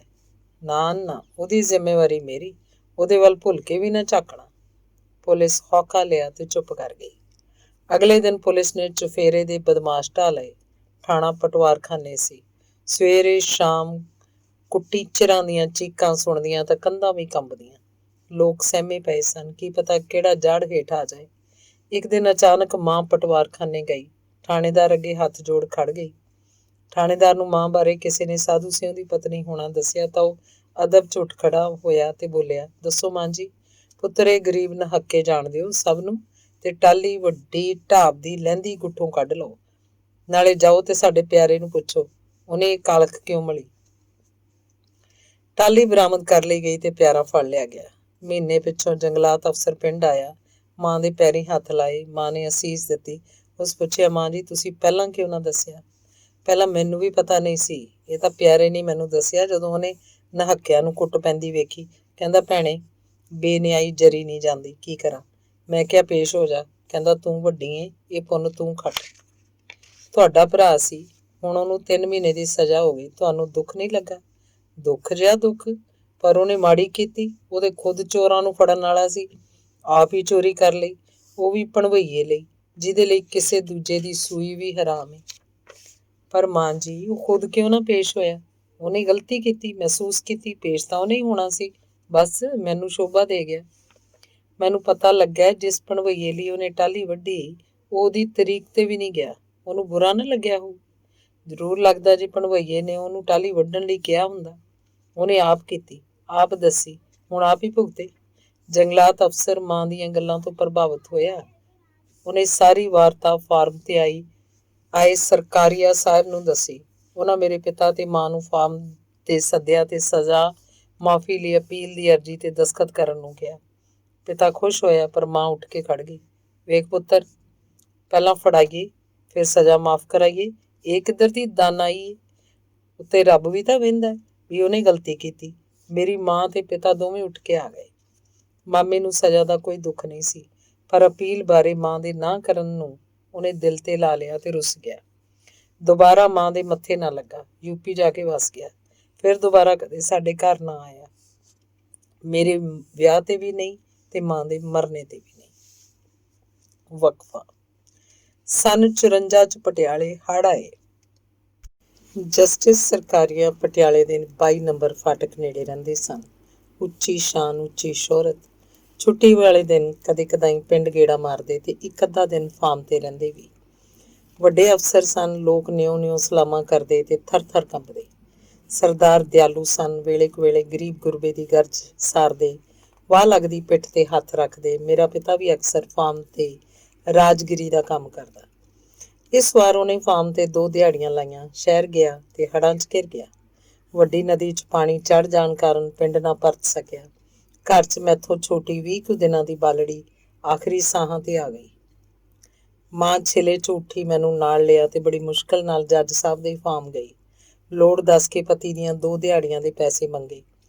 ਸਰਦਾਰ ਮੇਰੇ ਪਿਤਾ ਤੇ ਮਿਹਰਬਾਨ ਸਨ। ਉਹਨਾਂ ਬਣਦੇ 10 ਰੁਪਇਆਂ ਦੀ ਥਾਂ 50 ਰੁਪਏ ਦਾ ਨੋਟ ਚੁਬਾਰੇ ਤੋਂ ਥੱਲੇ ਸੁੱਟ ਦਿੱਤਾ। ਮਾਂ ਨੇ ਨੋਟ ਹਕਾਰਤ ਨਾਲ ਵੇਖਿਆ, ਹੌਕਾ ਲਿਆ ਤੇ ਬਿਨਾਂ ਪੈਸੇ ਲਏ ਪਰਤ ਗਈ। ਤਰਕਾਲੀ ਗੁਆਂਢੀਆਂ ਨੂੰ ਨਾਲ ਲੈ ਕੇ ਉਹਨੇ ਉਹ ਨੰਨੀ ਬਾਲੜੀ ਦਫਨਾ ਦਿੱਤੀ। ਬੱਚੀ ਦੀ ਮੌਤ ਬਾਰੇ ਕਿਸੇ ਨੇ ਫਾਰਮ ਤੇ ਜਾ ਕੇ ਦੱਸ ਦਿੱਤਾ। ਜੱਜ ਸਾਹਿਬ ਪਿੰਡ 'ਚ ਬਹੁਤ ਘੱਟ ਆਉਂਦੇ ਸਨ। ਅਗਲੇ ਦਿਨ ਸਰਦਾਰ ਤੇ ਸਰਦਾਰਨੀ ਸਾਹਿਬਾ ਮਾਂ ਕੋਲ ਅਫਸੋਸ ਕਰਨ ਆਏ। ਮਾਂ ਨੇ ਆਦਰ ਦਿੱਤਾ, ਨਾਲ ਕਈ ਹੋਰ ਵੀ ਸਨ। ਮਾਂ ਜੀ, ਕੱਲ ਤੁਸੀਂ ਪੈਸੇ ਕਿਉਂ ਨਾ ਲਏ? ਸਰਦਾਰ ਨੇ ਕਿਹਾ। ਮਾਂ ਕੁਝ ਨਾ ਬੋਲੀ, ਅੱਖਾਂ ਭਰ ਆਈ ਤੇ ਰੋਣ ਲੱਗੀ। ਉਹਨਾਂ ਪੈਸੇ ਨਾ ਲੈ ਕੇ ਆਉਣ ਬਾਰੇ ਫੇਰ ਪੁੱਛਿਆ। ਚਲੋ ਜੋ ਹੋਇਆ ਮਿੱਟੀ ਪਾਓ, ਮਾਂ ਨੇ ਗੱਲ ਮੁਕਾਈ। ਪਰ ਤੁਸੀਂ ਪੈਸੇ ਲੈ ਆਉਂਦੇ, ਘੱਟੋ ਘੱਟ ਕੁੜੀ ਤਾਂ ਦਵਾਈ ਬਿਨਾਂ ਨਾ ਮਰਦੀ। ਕਿਹੜੀ ਕੁੜੀ ਬੀਬੀ ਜੀ? ਮਾਂ ਇੱਕਦਮ ਚੀਕੀ। ਕੁੜੀ ਤਾਂ ਸਵੇਰੇ ਹੀ ਮਰ ਗਈ ਸੀ। ਮੈਂ ਤਾਂ ਕੋਰੇ ਕੱਪੜੇ ਲਈ 4 ਛਿੱਲੜ ਲੈਣ ਗਈ। ਪਰ ਅਸਾਂ ਤਾਂ 10 ਦੀ ਤਾਂ 50 ਦਿੱਤੇ, ਫਿਰ ਛੱਡ ਕਿਉਂ ਆਏ? ਸਰਦਾਰਨੀ ਖਹਿੜੇ ਪੈ ਗਈ। ਕਿਵੇਂ ਲੈਂਦੀ? ਮੈਂ ਮਿਹਨਤ ਦੇ ਪੈਸੇ ਮੰਗੇ, ਤੁਸਾਂ ਉੱਤੋਂ ਵਗਾ ਮਾਰੇ ਕਿਸੇ ਮੰਗਤੇ ਲਈ। ਚੁੱਕਦੀ ਤਾਂ ਧੀ ਨੂੰ ਇੱਕ ਮੰਗਤੀ ਖੱਪਣ ਪਾਉਂਦੀ। ਚਲੋ ਖੱਪਣ ਨਾ ਸਹੀ, ਪਰ ਹੁਣ ਨੰਨੀ ਜਾਨ ਇਹ ਤਾਂ ਸੋਚੇਗੀ ਮੈਂ ਕਿਸੇ ਮੰਗਤੀ ਦੀ ਧੀ ਨਹੀਂ ਮਰੀ। ਇਹ ਤਾਂ ਸਮਝਣ ਦੀਆਂ ਗੱਲਾਂ ਨੇ ਪੁੱਤਰ, ਮੈਂ ਏਦਾਂ ਸਮਝਿਆ। ਸਰਦਾਰਨੀ ਲੱਪ ਕੇ ਮਾਂ ਦੇ ਗਲ ਲੱਗ ਗਈ। ਮਾਂ ਦਾ ਰੋਣ ਨਹੀਂ ਸੀ ਠੱਲਦਾ, ਪਰ ਸਰਦਾਰਨੀ ਆਖ ਰਹੀ ਸੀ, ਭੁੱਲ ਹੋਈ ਮਾਂ ਜੀ, ਪਰ ਸਾਡੀ ਜਾਨ ਮੁੱਠੀ 'ਚ ਆ ਗਈ। ਕਿੱਥੇ ਸਰਕਾਰੀਆ ਸਾਹਿਬ ਤੇ ਕਿੱਥੇ ਮਾਂ? ਸਭ ਨੂੰ ਲੱਗਾ ਮਾਂ ਨੇ ਮੁਫਤ 'ਚ ਬੀਜ ਲੈ ਕੰਡੇ। ਕੀ ਪਤਾ ਸਰਦਾਰ ਕਿਸ ਗੱਲ ਦਾ ਬੁਰਾ ਮੰਨ ਜਾਣ। ਪਰ ਅਸੀਂ ਹੈਰਾਨ ਰਹਿ ਗਏ ਜਦੋਂ ਮਾਂ ਦੀ ਇਹ ਦਲੇਰੀ ਉਹਨਾਂ ਦੇ ਮਨ 'ਚ ਉੱਚੀ ਥਾਂ ਬੈਠ ਗਈ। ਕੁਝ ਦਿਨਾਂ ਮਗਰੋਂ ਮੈਂ ਤੇ ਮਾਂ ਵੱਡੀ ਸੜਕ ਤੋਂ ਪਿੰਡ ਨੂੰ ਪਰਤ ਰਹੇ ਸਾਂ। ਅਚਾਨਕ ਸਾਡੇ ਬਰਾਬਰ ਇੱਕ ਕਾਰ ਆ ਕੇ ਰੁਕੀ। ਅਸੀਂ ਡਰ ਕੇ ਕੱਚੇ ਉਤਰ ਗਏ। ਜੱਜ ਸਾਹਿਬ ਸਨ। ਮਾਂ ਸਤਿਕਾਰ 'ਚ ਹੱਥ ਜੋੜੇ, ਅਸੀਸ ਦਿੱਤੀ। ਉਹਨਾਂ ਕਾਰ 'ਚ ਬੈਠਣ ਨੂੰ ਕਿਹਾ। ਮਾਂ ਬੈਠ ਜਾਂਦੀ ਤਾਂ ਸਾਡੇ ਪਿੰਡ ਦੇ ਇਤਿਹਾਸ 'ਚ ਇਹ ਪਹਿਲੀ ਵਾਰ ਹੋਣਾ ਸੀ ਕਿ ਪਿੰਡ ਦਾ ਇੱਕ ਸਧਾਰਨ ਬਸ਼ਰ ਉਹਨਾਂ ਦੀ ਕਾਰ 'ਚ ਬੈਠਾ। ਪਰ ਮਾਂ ਨੇ ਨਿਮਰਤਾ ਨਾਲ ਹੱਥ ਜੋੜੇ ਤੇ ਕਿਹਾ, ਜਵਾਨੀਆਂ ਮਾਣ ਪੁੱਤਰ, ਜਿੰਨਾ ਚਿਰ ਨੈਣ ਪ੍ਰੈਣ ਚੱਲਦੇ ਨੇ ਉਨਾ ਚਿਰ ਕਿਉਂ ਕਿਸੇ ਤੇ ਬੋਝ ਬਣਨਾ। ਰੱਬ ਤੇਰੀ ਉਮਰ ਲੰਮੀ ਕਰੇ। ਮਾਂ ਸ਼ਾਨ ਨਾਲ ਬਿਨਾਂ ਪਿੱਛੇ ਵੇਖੇ ਤੁਰਨ ਲੱਗੀ। ਵਕਫਾ। ਉਜਾੜੇ ਦੇ ਜ਼ਖਮ ਬਹੁਤ ਅੱਲੇ ਸਨ। ਉੱਜੜ ਕੇ ਆਏ ਬੜੀ ਤੰਗੀ ਤੁਰਸ਼ੀ 'ਚ ਜੜ੍ਹਾਂ ਲਾ ਰਹੇ ਸਨ। ਮਿਹਨਤ ਮਜ਼ਦੂਰੀ ਦਾ ਕਿਧਰੇ ਨਾਂ ਨਹੀਂ ਸੀ। ਜਿਹੜੇ ਪਿੰਡ ਵਿੱਚ ਅਸੀਂ ਬੈਠੇ ਸਾਂ ਉਹ ਭੁੰਨਰ ਹੇੜੀ ਤੇ ਦੇਵੀਗੜ੍ਹ ਦੀ ਉਸ ਬੀੜ ਦਾ ਇਲਾਕਾ ਸੀ ਜਿੱਥੇ ਰਾਜਾ ਸ਼ਿਕਾਰ ਖੇਡਦਾ। 47 ਤੋਂ ਪਹਿਲਾਂ ਵੀ ਇਹਨਾਂ ਪਿੰਡਾਂ ਦੇ ਲੋਕ ਸਾਗ ਜਾਂ ਬੇਰ ਵੇਚਣ ਦੇ ਬਹਾਨੇ ਸ਼ਹਿਰ ਦਾ ਮੂੰਹ ਵੇਖਦੇ ਸਨ। ਇਲਾਕਾ ਜੰਗਲੀ ਜਾਨਵਰਾਂ ਦਾ ਗੜ੍ਹ ਸੀ। ਖੇਤਾਂ ਦਾ ਉਜਾੜਾ ਜੱਟਾਂ ਜ਼ਿਮੀਂਦਾਰਾਂ ਨੂੰ ਸੂਲੀ ਟੰਗੀ ਰੱਖਦਾ। ਜਿਹੜੇ ਰਿਫਿਊਜੀ ਉੱਜੜ ਕੇ ਆਏ ਸਨ ਉਹ ਗੁਜ਼ਾਰੇ ਲਈ ਲਾਹਣ ਕੱਢ ਵੇਚਦੇ। ਹਰ ਰੋਜ਼ ਪੁਲਿਸ ਦੀ ਰੇਡ ਪੈਂਦੀ, ਕੇਵਲ ਸਾਡਾ ਰਾਧਾ ਸਵਾਮੀਆਂ ਦਾ ਘਰ ਬਚਦਾ। ਅਸੀਂ ਇਸ ਗੱਲੋਂ ਕੱਛਾਂ ਵਜਾਉਂਦੇ। ਇੱਕ ਦਿਨ ਪੁਲਿਸ ਆਈ। ਪਿੰਡ ਵੜਦਿਆਂ ਉਹਨਾਂ ਸਾਡਾ ਘਰ ਪੁੱਛਿਆ। ਖਬਰ ਅੱਗ ਵਾਂਗ ਫੈਲੀ। ਪੁਲਿਸ ਪਹਿਲਾਂ ਕਲਾਲਾਂ ਦੇ ਘਰ ਗਈ, ਫਿਰ ਸਾਡੇ ਇੱਕ ਰਿਸ਼ਤੇਦਾਰ ਦੇਵਾ ਸਿੰਘ ਦੇ ਘਰ ਜਾ ਬੈਠੀ। ਦੇਵਾ ਸਿੰਘ ਪਿੰਡ ਦਾ ਵੱਡਾ ਲਾਟੀ ਸੀ ਤੇ ਮਾਂ ਦੇ ਦੂਰ ਨੇੜਲੇ ਮਾਮੇ ਦਾ ਪੁੱਤ ਸੀ। ਮੇਰਾ ਪਿਤਾ ਕਦੇ ਕਿਸੇ ਲੋੜ ਬਦਲੇ ਵੀ ਉਹਦੀ ਪੁਆਂਦੀ ਨਹੀਂ ਸੀ ਬੈਠਾ। ਇਹ ਹਿੰਡ ਦੇਵਾ ਸੀ ਉਹਨੂੰ ਹਜ਼ਮ ਨਹੀਂ ਸੀ ਹੁੰਦੀ। ਮੇਰੇ ਪਿਤਾ ਨੇ ਉਹ ਵਾਹ ਲੱਗਦੀ ਵਿਸ ਘੋਲਦਾ। ਉਸ ਦਿਨ ਦੇਵਾ ਸਿੰਘ ਬੜੇ ਚਾਅ ਨਾਲ ਸਾਡੇ ਘਰ ਆਇਆ। ਮਾਂ ਦੇ ਆਦਰ ਦੇਣ ਤੇ ਵੀ ਮੰਜੇ ਤੇ ਨਾ ਬੈਠਾ। ਖੂੰਡੇ ਤੇ ਠੋਡੀ ਟੇਕੀ ਬੜਾ ਜ਼ਬਤ ਰੱਖ ਕੇ ਖੜਾ ਰਿਹਾ। ਅਕਸਰ ਲੋਕ ਉਹਦੇ ਘਰ ਜਾਂਦੇ ਸਨ। ਉਹ ਆਪ ਕਿਉਂ ਆਇਆ? ਪਿਤਾ ਹੈਰਾਨ ਸੀ। ਭਾਈਆ ਪਤਾ ਲੱਗਾ ਕੁਛ? ਉਹਦੀਆਂ ਅੱਖਾਂ 'ਚ ਲਿਸ਼ਕ ਸੀ। ਕਾਹਦਾ? ਮੁੰਡੇ ਦੀ ਕਰਤੂਤ ਦਾ। ਉਸ ਮੇਰੇ ਵੱਲ ਇਸ਼ਾਰਾ ਕੀਤਾ। ਨਹੀਂ। ਫਿਰ ਪੁੱਛ ਇਹਨੂੰ, ਕੀ ਗੰਦ ਘੋਲਿਆ ਇਹਨੇ? ਕੀ ਕੀਤਾ? ਮੌਤ ਸਹੇੜੀ, ਚਿੱਠੀਆਂ ਲਿਖੀਆਂ ਕਲਾਲਾਂ ਦੀਆਂ ਕੁੜੀਆਂ ਨੂੰ। ਉਹਨਾਂ ਦੀ ਛੋਟੀ ਧੀ ਨੂੰ ਕੱਢ ਕੇ ਲੈ ਜਾਣ ਨੂੰ ਫਿਰਦਾ ਵੱਡਾ ਬਦਮਾਸ਼। ਕਿਉਂ ਏ? ਪਿਤਾ ਆਸੇ ਪਾਸਿਓਂ ਸੋਟੀ ਲੱਭਣ ਲੱਗਾ। ਮਾਂ ਦੇ ਹੱਥਾਂ ਦੀਆਂ ਹੱਥਾਂ 'ਚ ਹੀ ਰਹਿ ਗਈਆਂ। ਉਸ ਮੈਨੂੰ ਬੁੱਕਲ 'ਚ ਲੈ ਲਿਆ। ਇਹ ਤਾਂ ਸ਼ੁਕਰ ਪੁਲਿਸ ਮੇਰੇ ਘਰ ਆ ਗਈ, ਨਹੀਂ ਹੁਣ ਤਾਂ ਤੂੰ ਤੇਰੇ ਤੱਪੜ ਰੁਲ ਜਾਂਦੇ ਭਾਈਆ। ਪਿਤਾ ਕੰਮ ਤੇ ਜਾਣ ਲਈ ਸਾਈਕਲ ਤੇ ਟਾਕੀ ਫੇਰ ਰਿਹਾ ਸੀ। ਇੱਕ ਪਲ ਰੁਕਿਆ, ਸਹਿਮ ਕੇ ਮੇਰੇ ਤੇ ਮੇਰੀ ਮਾਂ ਵੱਲ ਝਾਕਿਆ। ਅਸਲ 'ਚੋਂ ਪੁਲਿਸ ਦਾ ਧੱਕਾ ਸਹਿਣ ਜੋਗਾ ਨਹੀਂ ਸੀ। ਉਹ ਸਾਈਕਲ ਛੱਡ ਕੇ ਪਰੇ ਬੈਠ ਗਿਆ। ਦੇਵਾ ਸਿਓ ਨੇ ਮੌਕਾ ਤਾੜਿਆ ਤੇ ਕਿਹਾ, ਭਾਈਆ ਕਹੇ ਤਾਂ ਠਾਣਾ ਬੰਨਾ ਮੈਂ। ਹਾਲੇ ਤਾਂ ਵੇਲੇ ਸਾਦਾ ਸਿਆਂ, ਜੇ ਗੱਲ ਹੱਥੋਂ ਨਿਕਲ ਗਈ ਫੇਰ ਨਾ ਕਹੀਂ ਦੇਵਾ ਸਿਓ ਮਦਦ ਨਹੀਂ ਕੀਤੀ। ਤੂੰ ਕੀ ਕਹਿਣਾ ਦੇਵਾ ਸਿਆਂ? ਪਿਤਾ ਢੇਰੀ ਢਾਹ ਲਈ। ਕਹਿਣਾ ਕੀ ਹੈ? ਪੁਲਿਸ ਦਾ ਜਿੰਮਾ ਮੇਰਾ, ਪਰ ਇੱਕ ਗੱਲ ਸਾਫ਼ ਹੈ, ਕਿੱਲੇ ਦੀ ਬਾਸਮਤੀ ਲਊ ਥਾਣੇਦਾਰ। ਪਿਤਾ ਦੇ ਬੁੱਲਾਂ ਤੇ ਮੁਸਕੜੀ ਆਈ। ਮੱਥਾ ਠਣਕਿਆ। ਤਾਂ ਇਹ ਗੱਲ ਹੈ। ਇਸ ਵਾਰੀ ਇਸੇ ਬਾਸਮਤੀ ਦਾ ਬੀ ਦੇਵਾ ਸਿਓ ਮੰਗਿਆ ਸੀ ਤੇ ਪਿਤਾ ਨੇ ਨਾ ਕਰਤੀ ਸੀ। ਪਿਤਾ ਨੇ ਲੰਮਾ ਸਾਹ ਲਿਆ ਤੇ ਕਿਹਾ, ਨਹੀਂ ਦੇਵਾ ਸਿਆਂ, ਇੰਜ ਕਿੰਨੀ ਕੁ ਵੇਰ ਬੰਨਾਂਗੇ ਠਾਣਾ? ਤੂੰ ਅੱਜ ਹੀ ਮੁੱਕਣ ਦੇ ਕਿੱਸਾ। ਪਿਤਾ ਉੱਠ ਕੇ ਸਾਈਕਲ ਵੱਲ ਨੂੰ ਵਧਿਆ ਤੇ ਜੁੱਤੀ ਪਾਉਣ ਲੱਗਾ। ਪਰ ਸਾਦਾ ਸਿਆਂ, ਵੀਰਾ ਮੇਰੀ ਭੈਣ, ਪੁਲਿਸ ਤੇਰੀ ਦਾੜੀ ਪੱਟੇ, ਇਹ ਤਾਂ ਮੈਂ ਹੋਣ ਨਹੀਂ ਦੇਣਾ। ਨਹੀਂ ਭਾਈਆ, ਜੇ ਇਸ ਅੰਗਿਆਰ ਖਾਧੇ ਨੇ ਤੇ ਅੰਗਿਆਰ ਹਗੇ ਵੀ, ਮੈਂ ਵੱਢੀ ਨਹੀਂ ਦੇਣੀ। ਪਰ ਤੁਹਾਡਾ ਸਰਫੇ ਦਾ ਪੁੱਤ, ਉੱਤੋਂ ਪੁਲਿਸ ਦੀ ਕੁੱਟ। ਉਸ ਮਾਂ ਵੱਲ ਵੇਖਿਆ। ਤੂੰ ਦੱਸ ਭੈਣੇ, ਭਾਈਏ ਨੂੰ ਤੇ ਮੋਹ ਨਹੀਂ ਪੁੱਤ ਦਾ। ਮਾਂ ਅੱਖਾਂ ਭਰ ਆਈ ਤੇ ਰੋਣ ਲੱਗੀ। ਮੈਂ ਕੰਬਿਆ। ਦੇਵਾ ਸਿੰਘ ਦੇ ਖੜੇ ਤੋਂ ਹੀ ਪਿਤਾ ਨੇ ਓਟੇ ਤੋਂ ਰੋਟੀ ਚੁੱਕੀ। ਬਿਨਾਂ ਕੁਝ ਕਹੇ ਦਿਹਾੜੀ ਲਈ ਸਾਈਕਲ ਤੇ ਚੜ ਗਿਆ। ਦੇਵਾ ਸਿੰਘ ਗਿਆ ਤਾਂ ਮਾਂ ਸਿਰ ਫੜ ਕੇ ਬੈਠ ਗਈ। ਉਹ ਇਹੋ ਜਿਹੇ ਦੁੱਖਾਂ ਜੋਗੀ ਨਹੀਂ ਸੀ। ਜਿਉਂ ਹੀ ਪਿੰਡ 'ਚ ਖਬਰ ਫੈਲੀ, ਲੋਕ ਵਿਹੜੇ 'ਚ ਜੁੜਦੇ ਗਏ। ਸਭ ਨੂੰ ਇੱਕੋ ਦੁੱਖ ਕਿ ਇਹੋ ਜਿਹੀ ਭੀੜ 'ਚ ਮੇਰਾ ਪਿਤਾ ਕਿਉਂ ਚਲਿਆ ਗਿਆ। ਕਈ ਹੋਰ ਹੀ ਕਹਾਣੀਆਂ ਛੋਹ ਕੇ ਬਹਿ ਗਏ। ਪੁਲਿਸ ਕੀ ਕੁਝ ਕਰ ਸਕਦੀ ਸੀ, ਕਿੰਨੀ ਸਜ਼ਾ ਹੋ ਸਕਦੀ ਸੀ, ਲੋਕ ਡਰਾਉਣੀਆਂ ਸ਼ਕਲਾਂ ਬਣਾ ਦੱਸਣ ਲੱਗੇ। ਕਈਆਂ ਇਹ ਵੀ ਦੱਸਿਆ ਕਿ ਕਲਾਲਾਂ ਦੀ ਕਿਤੇ ਕਿਤੇ ਪਹੁੰਚ ਸੀ ਤੇ ਇਸ ਤੋਂ ਪਹਿਲਾਂ ਉਹਨਾਂ ਕਿਹਦੇ ਤੱਪੜ ਰੋਲੇ ਸਨ। ਲੰਮਾ ਕਚੀਰਾ ਹੋਇਆ। ਮਾਂ ਨੇ ਸਭ ਨੂੰ ਸੁਣਿਆ, ਆਏ ਗਏ ਨੂੰ ਚਾਹ ਪਾਣੀ ਵਰਤਾਇਆ। ਮੈਂ ਦੇਖ ਰਿਹਾ ਸਾਂ ਅੰਦਰੇ ਅੰਦਰ ਕਿਸੇ ਵੱਡੇ ਖਤਰੇ ਲਈ ਆਪਾ ਸੂਤ ਰਹੀ ਸੀ। ਮੈਨੂੰ ਪਹਿਲੀ ਵਾਰੀ ਅਹਿਸਾਸ ਹੋਇਆ ਕਿ ਕਿਸ ਨਾਂ ਥੱਲੇ ਜਿਹੜੀਆਂ ਖੁਸ਼ ਖੱਤ ਚਿੱਠੀਆਂ ਮੈਥੋਂ ਕਸ਼ਮੀਰੇ ਨੇ ਲਿਖਵਾਈਆਂ ਸੀ, ਉਹ ਕਲਾਲਾਂ ਦੀਆਂ ਕੁੜੀਆਂ ਲਈ ਸਨ, ਜਿਨ੍ਹਾਂ ਨੂੰ ਮੈਂ ਕਦੇ ਵੇਖਿਆ ਤੱਕ ਨਹੀਂ ਸੀ। ਥੋੜ੍ਹੀ ਦੇਰ ਬਾਅਦ ਇੱਕ ਸਿਪਾਹੀ ਬਾਹਰਲਾ ਬੂਹਾ ਲੰਘਿਆ ਤਾਂ ਜਿਹੜੇ ਇੱਕ ਦੋ ਹਮਦਰਦੀ ਲਈ ਬੈਠੇ ਸਨ ਖਿਸਕਦੇ ਬਣੇ। ਚੱਲ ਬਈ ਕਰਾਈਏ ਆਸ਼ਕੀ ਤੈਨੂੰ, ਸਿਪਾਹੀ ਮੈਨੂੰ ਕਿਹਾ। ਮਾਂ ਅੱਥਰੂ ਪੂੰਝੇ। ਸਿਪਾਹੀ ਨੂੰ ਪਾਣੀ ਪਿਆਇਆ ਤੇ ਕਿਹਾ, ਤੂੰ ਚੱਲ ਪੁੱਤ, ਦੱਸ ਕਿੱਥੇ ਆਉਣਾ, ਮੈਂ ਲਿਆਉਣੀ ਆ ਇਹਨੂੰ। ਮਾਂ ਨਾ ਡੋਲੀ ਨਾ ਝਿਜਕੀ। ਪਟਵਾਰ ਖਾਨੇ। ਪਰ ਤੂੰ ਕੀ ਕਰੇਂਗੀ ਮਾਤਾ? ਕੋਈ ਨਹੀਂ, ਚੱਲ ਤੂੰ ਆਉਣਾ ਹੀ ਆ, ਆਉਣੇ ਆ ਅਸੀਂ। ਮਾਂ ਨੇ ਰੋਟੀ ਖਾਧੀ, ਮੈਨੂੰ ਖਵਾਈ, ਲੀੜੇ ਬਦਲੇ, ਮੈਨੂੰ ਪੁਆਏ ਤੇ ਅੰਦਰ ਵਾੜ ਕੇ ਕੁੰਡੀ ਮਾਰ ਲਈ। ਹੁਣ ਦੱਸ ਸੱਚ ਕੀ ਹੈ? ਮੈਥੋਂ ਕਸ਼ਮੀਰੇ ਨੇ ਚਿੱਠੀਆਂ ਲਿਖਵਾਈਆਂ ਤੇ ਥੱਲੇ ਕੱਕਾ ਸੱਸਾ ਲਿਖਿਆ। ਚਿੱਠੀਆਂ ਮੈਂ ਹੀ ਲਿਖੀਆਂ, ਪਰ ਲਿਖਵਾਈਆਂ ਉਹਨੇ, ਆਪਣੇ ਲਈ। ਮਾਂ ਪੀੜ ਨਾਲ ਭਰ ਗਈ, ਹੁੱਕੀ ਰੋਣ ਲੱਗੀ। ਫਿਰ ਪਤਾ ਨਹੀਂ ਉਹਦੇ ਜੀਅ 'ਚ ਕੀ ਆਈ, ਮੈਨੂੰ ਬਾਹੋਂ ਫੜਿਆ, ਹਨੇਰੀ ਵਾਂਗ ਕਲਾਲਾਂ ਕਾ ਵੱਡਾ ਗੇਟ ਲੰਘ ਗਈ। ਸਾਹਮਣੇ ਬੀਲਾ ਜੀ ਬੈਠਾ ਸੀ, ਵੱਡਾ ਸਰਦਾਰ, ਵੱਡੀ ਸ਼ੋਹਰਤ, ਵੱਡਾ ਦਬਦਬਾ, ਉੱਚੀ ਪਹੁੰਚ, ਸਰਕਾਰੇ ਦਰਬਾਰੇ ਕੁਰਸੀ ਮਿਲਦੀ। ਉਹ ਮਾਂ ਨੂੰ ਆਪਣੇ ਨੇੜੇ ਖਲੋਤੀ ਵੇਖ ਹੈਰਾਨ ਹੋਇਆ। ਉਸ ਤਾਈਂ ਹਾਰੀ ਸਾਰੀ ਦੀ ਪਹੁੰਚ ਬਹੁਤ ਔਖੀ ਸੀ।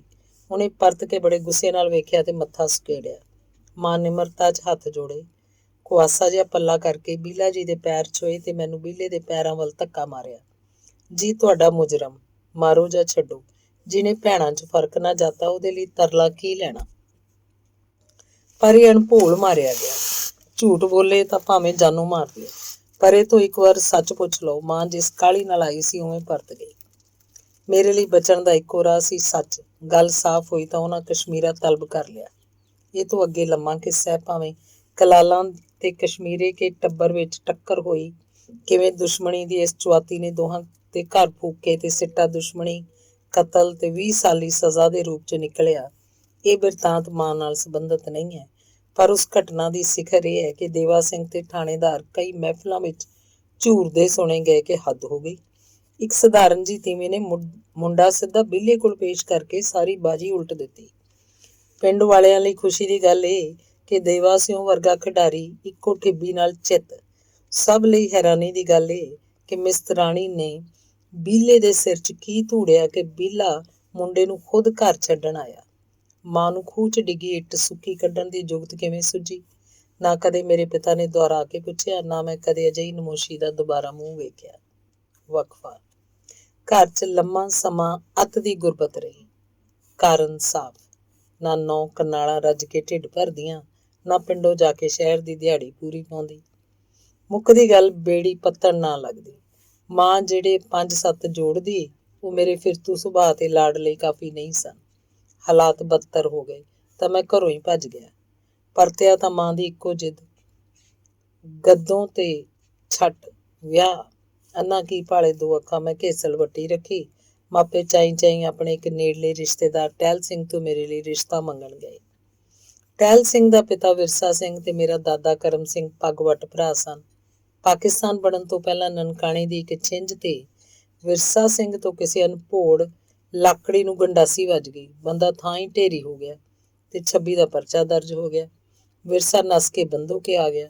ਦੂਜੇ ਦਿਨ ਮੇਰੇ ਦਾਦੇ ਅੱਗੇ ਫਿੱਸ ਪਿਆ। ਭਰਾ ਜਾ ਜਾਂਦੀ ਏ ਹੋ ਗਈ। ਮੇਰਾ ਚੋਰ ਜਵਾਨ ਹੁੰਦੇ ਤਾਂ ਹੋਰ ਗੱਲ ਸੀ। ਪਨੀਰੀ ਛੋਟੀ ਏ ਮੇਰੀ, ਜੇ ਸਜ਼ਾ ਬੋਲ ਗਈ ਮੇਰਾ ਕੁਝ ਨਹੀਂ ਰਹਿਣਾ। ਦੂਜੇ ਦਿਨ ਮੇਰਾ ਦਾਦਾ ਗੰਡਾਸੀ ਸਣੇ ਪੇਸ਼ ਹੋ ਗਿਆ ਤੇ ਕਤਲ ਸਿਰ ਪਾ ਲਿਆ। ਇਹ ਵੱਖਰੀ ਗੱਲ ਹੈ ਕਿ ਵਿਰੋਧੀ ਧਿਰ ਨੇ ਕੇਸ ਦਾ ਪਿੱਛਾ ਨਾ ਕੀਤਾ ਤੇ ਦਾਦਾ ਬਰੀ ਹੋ ਗਿਆ।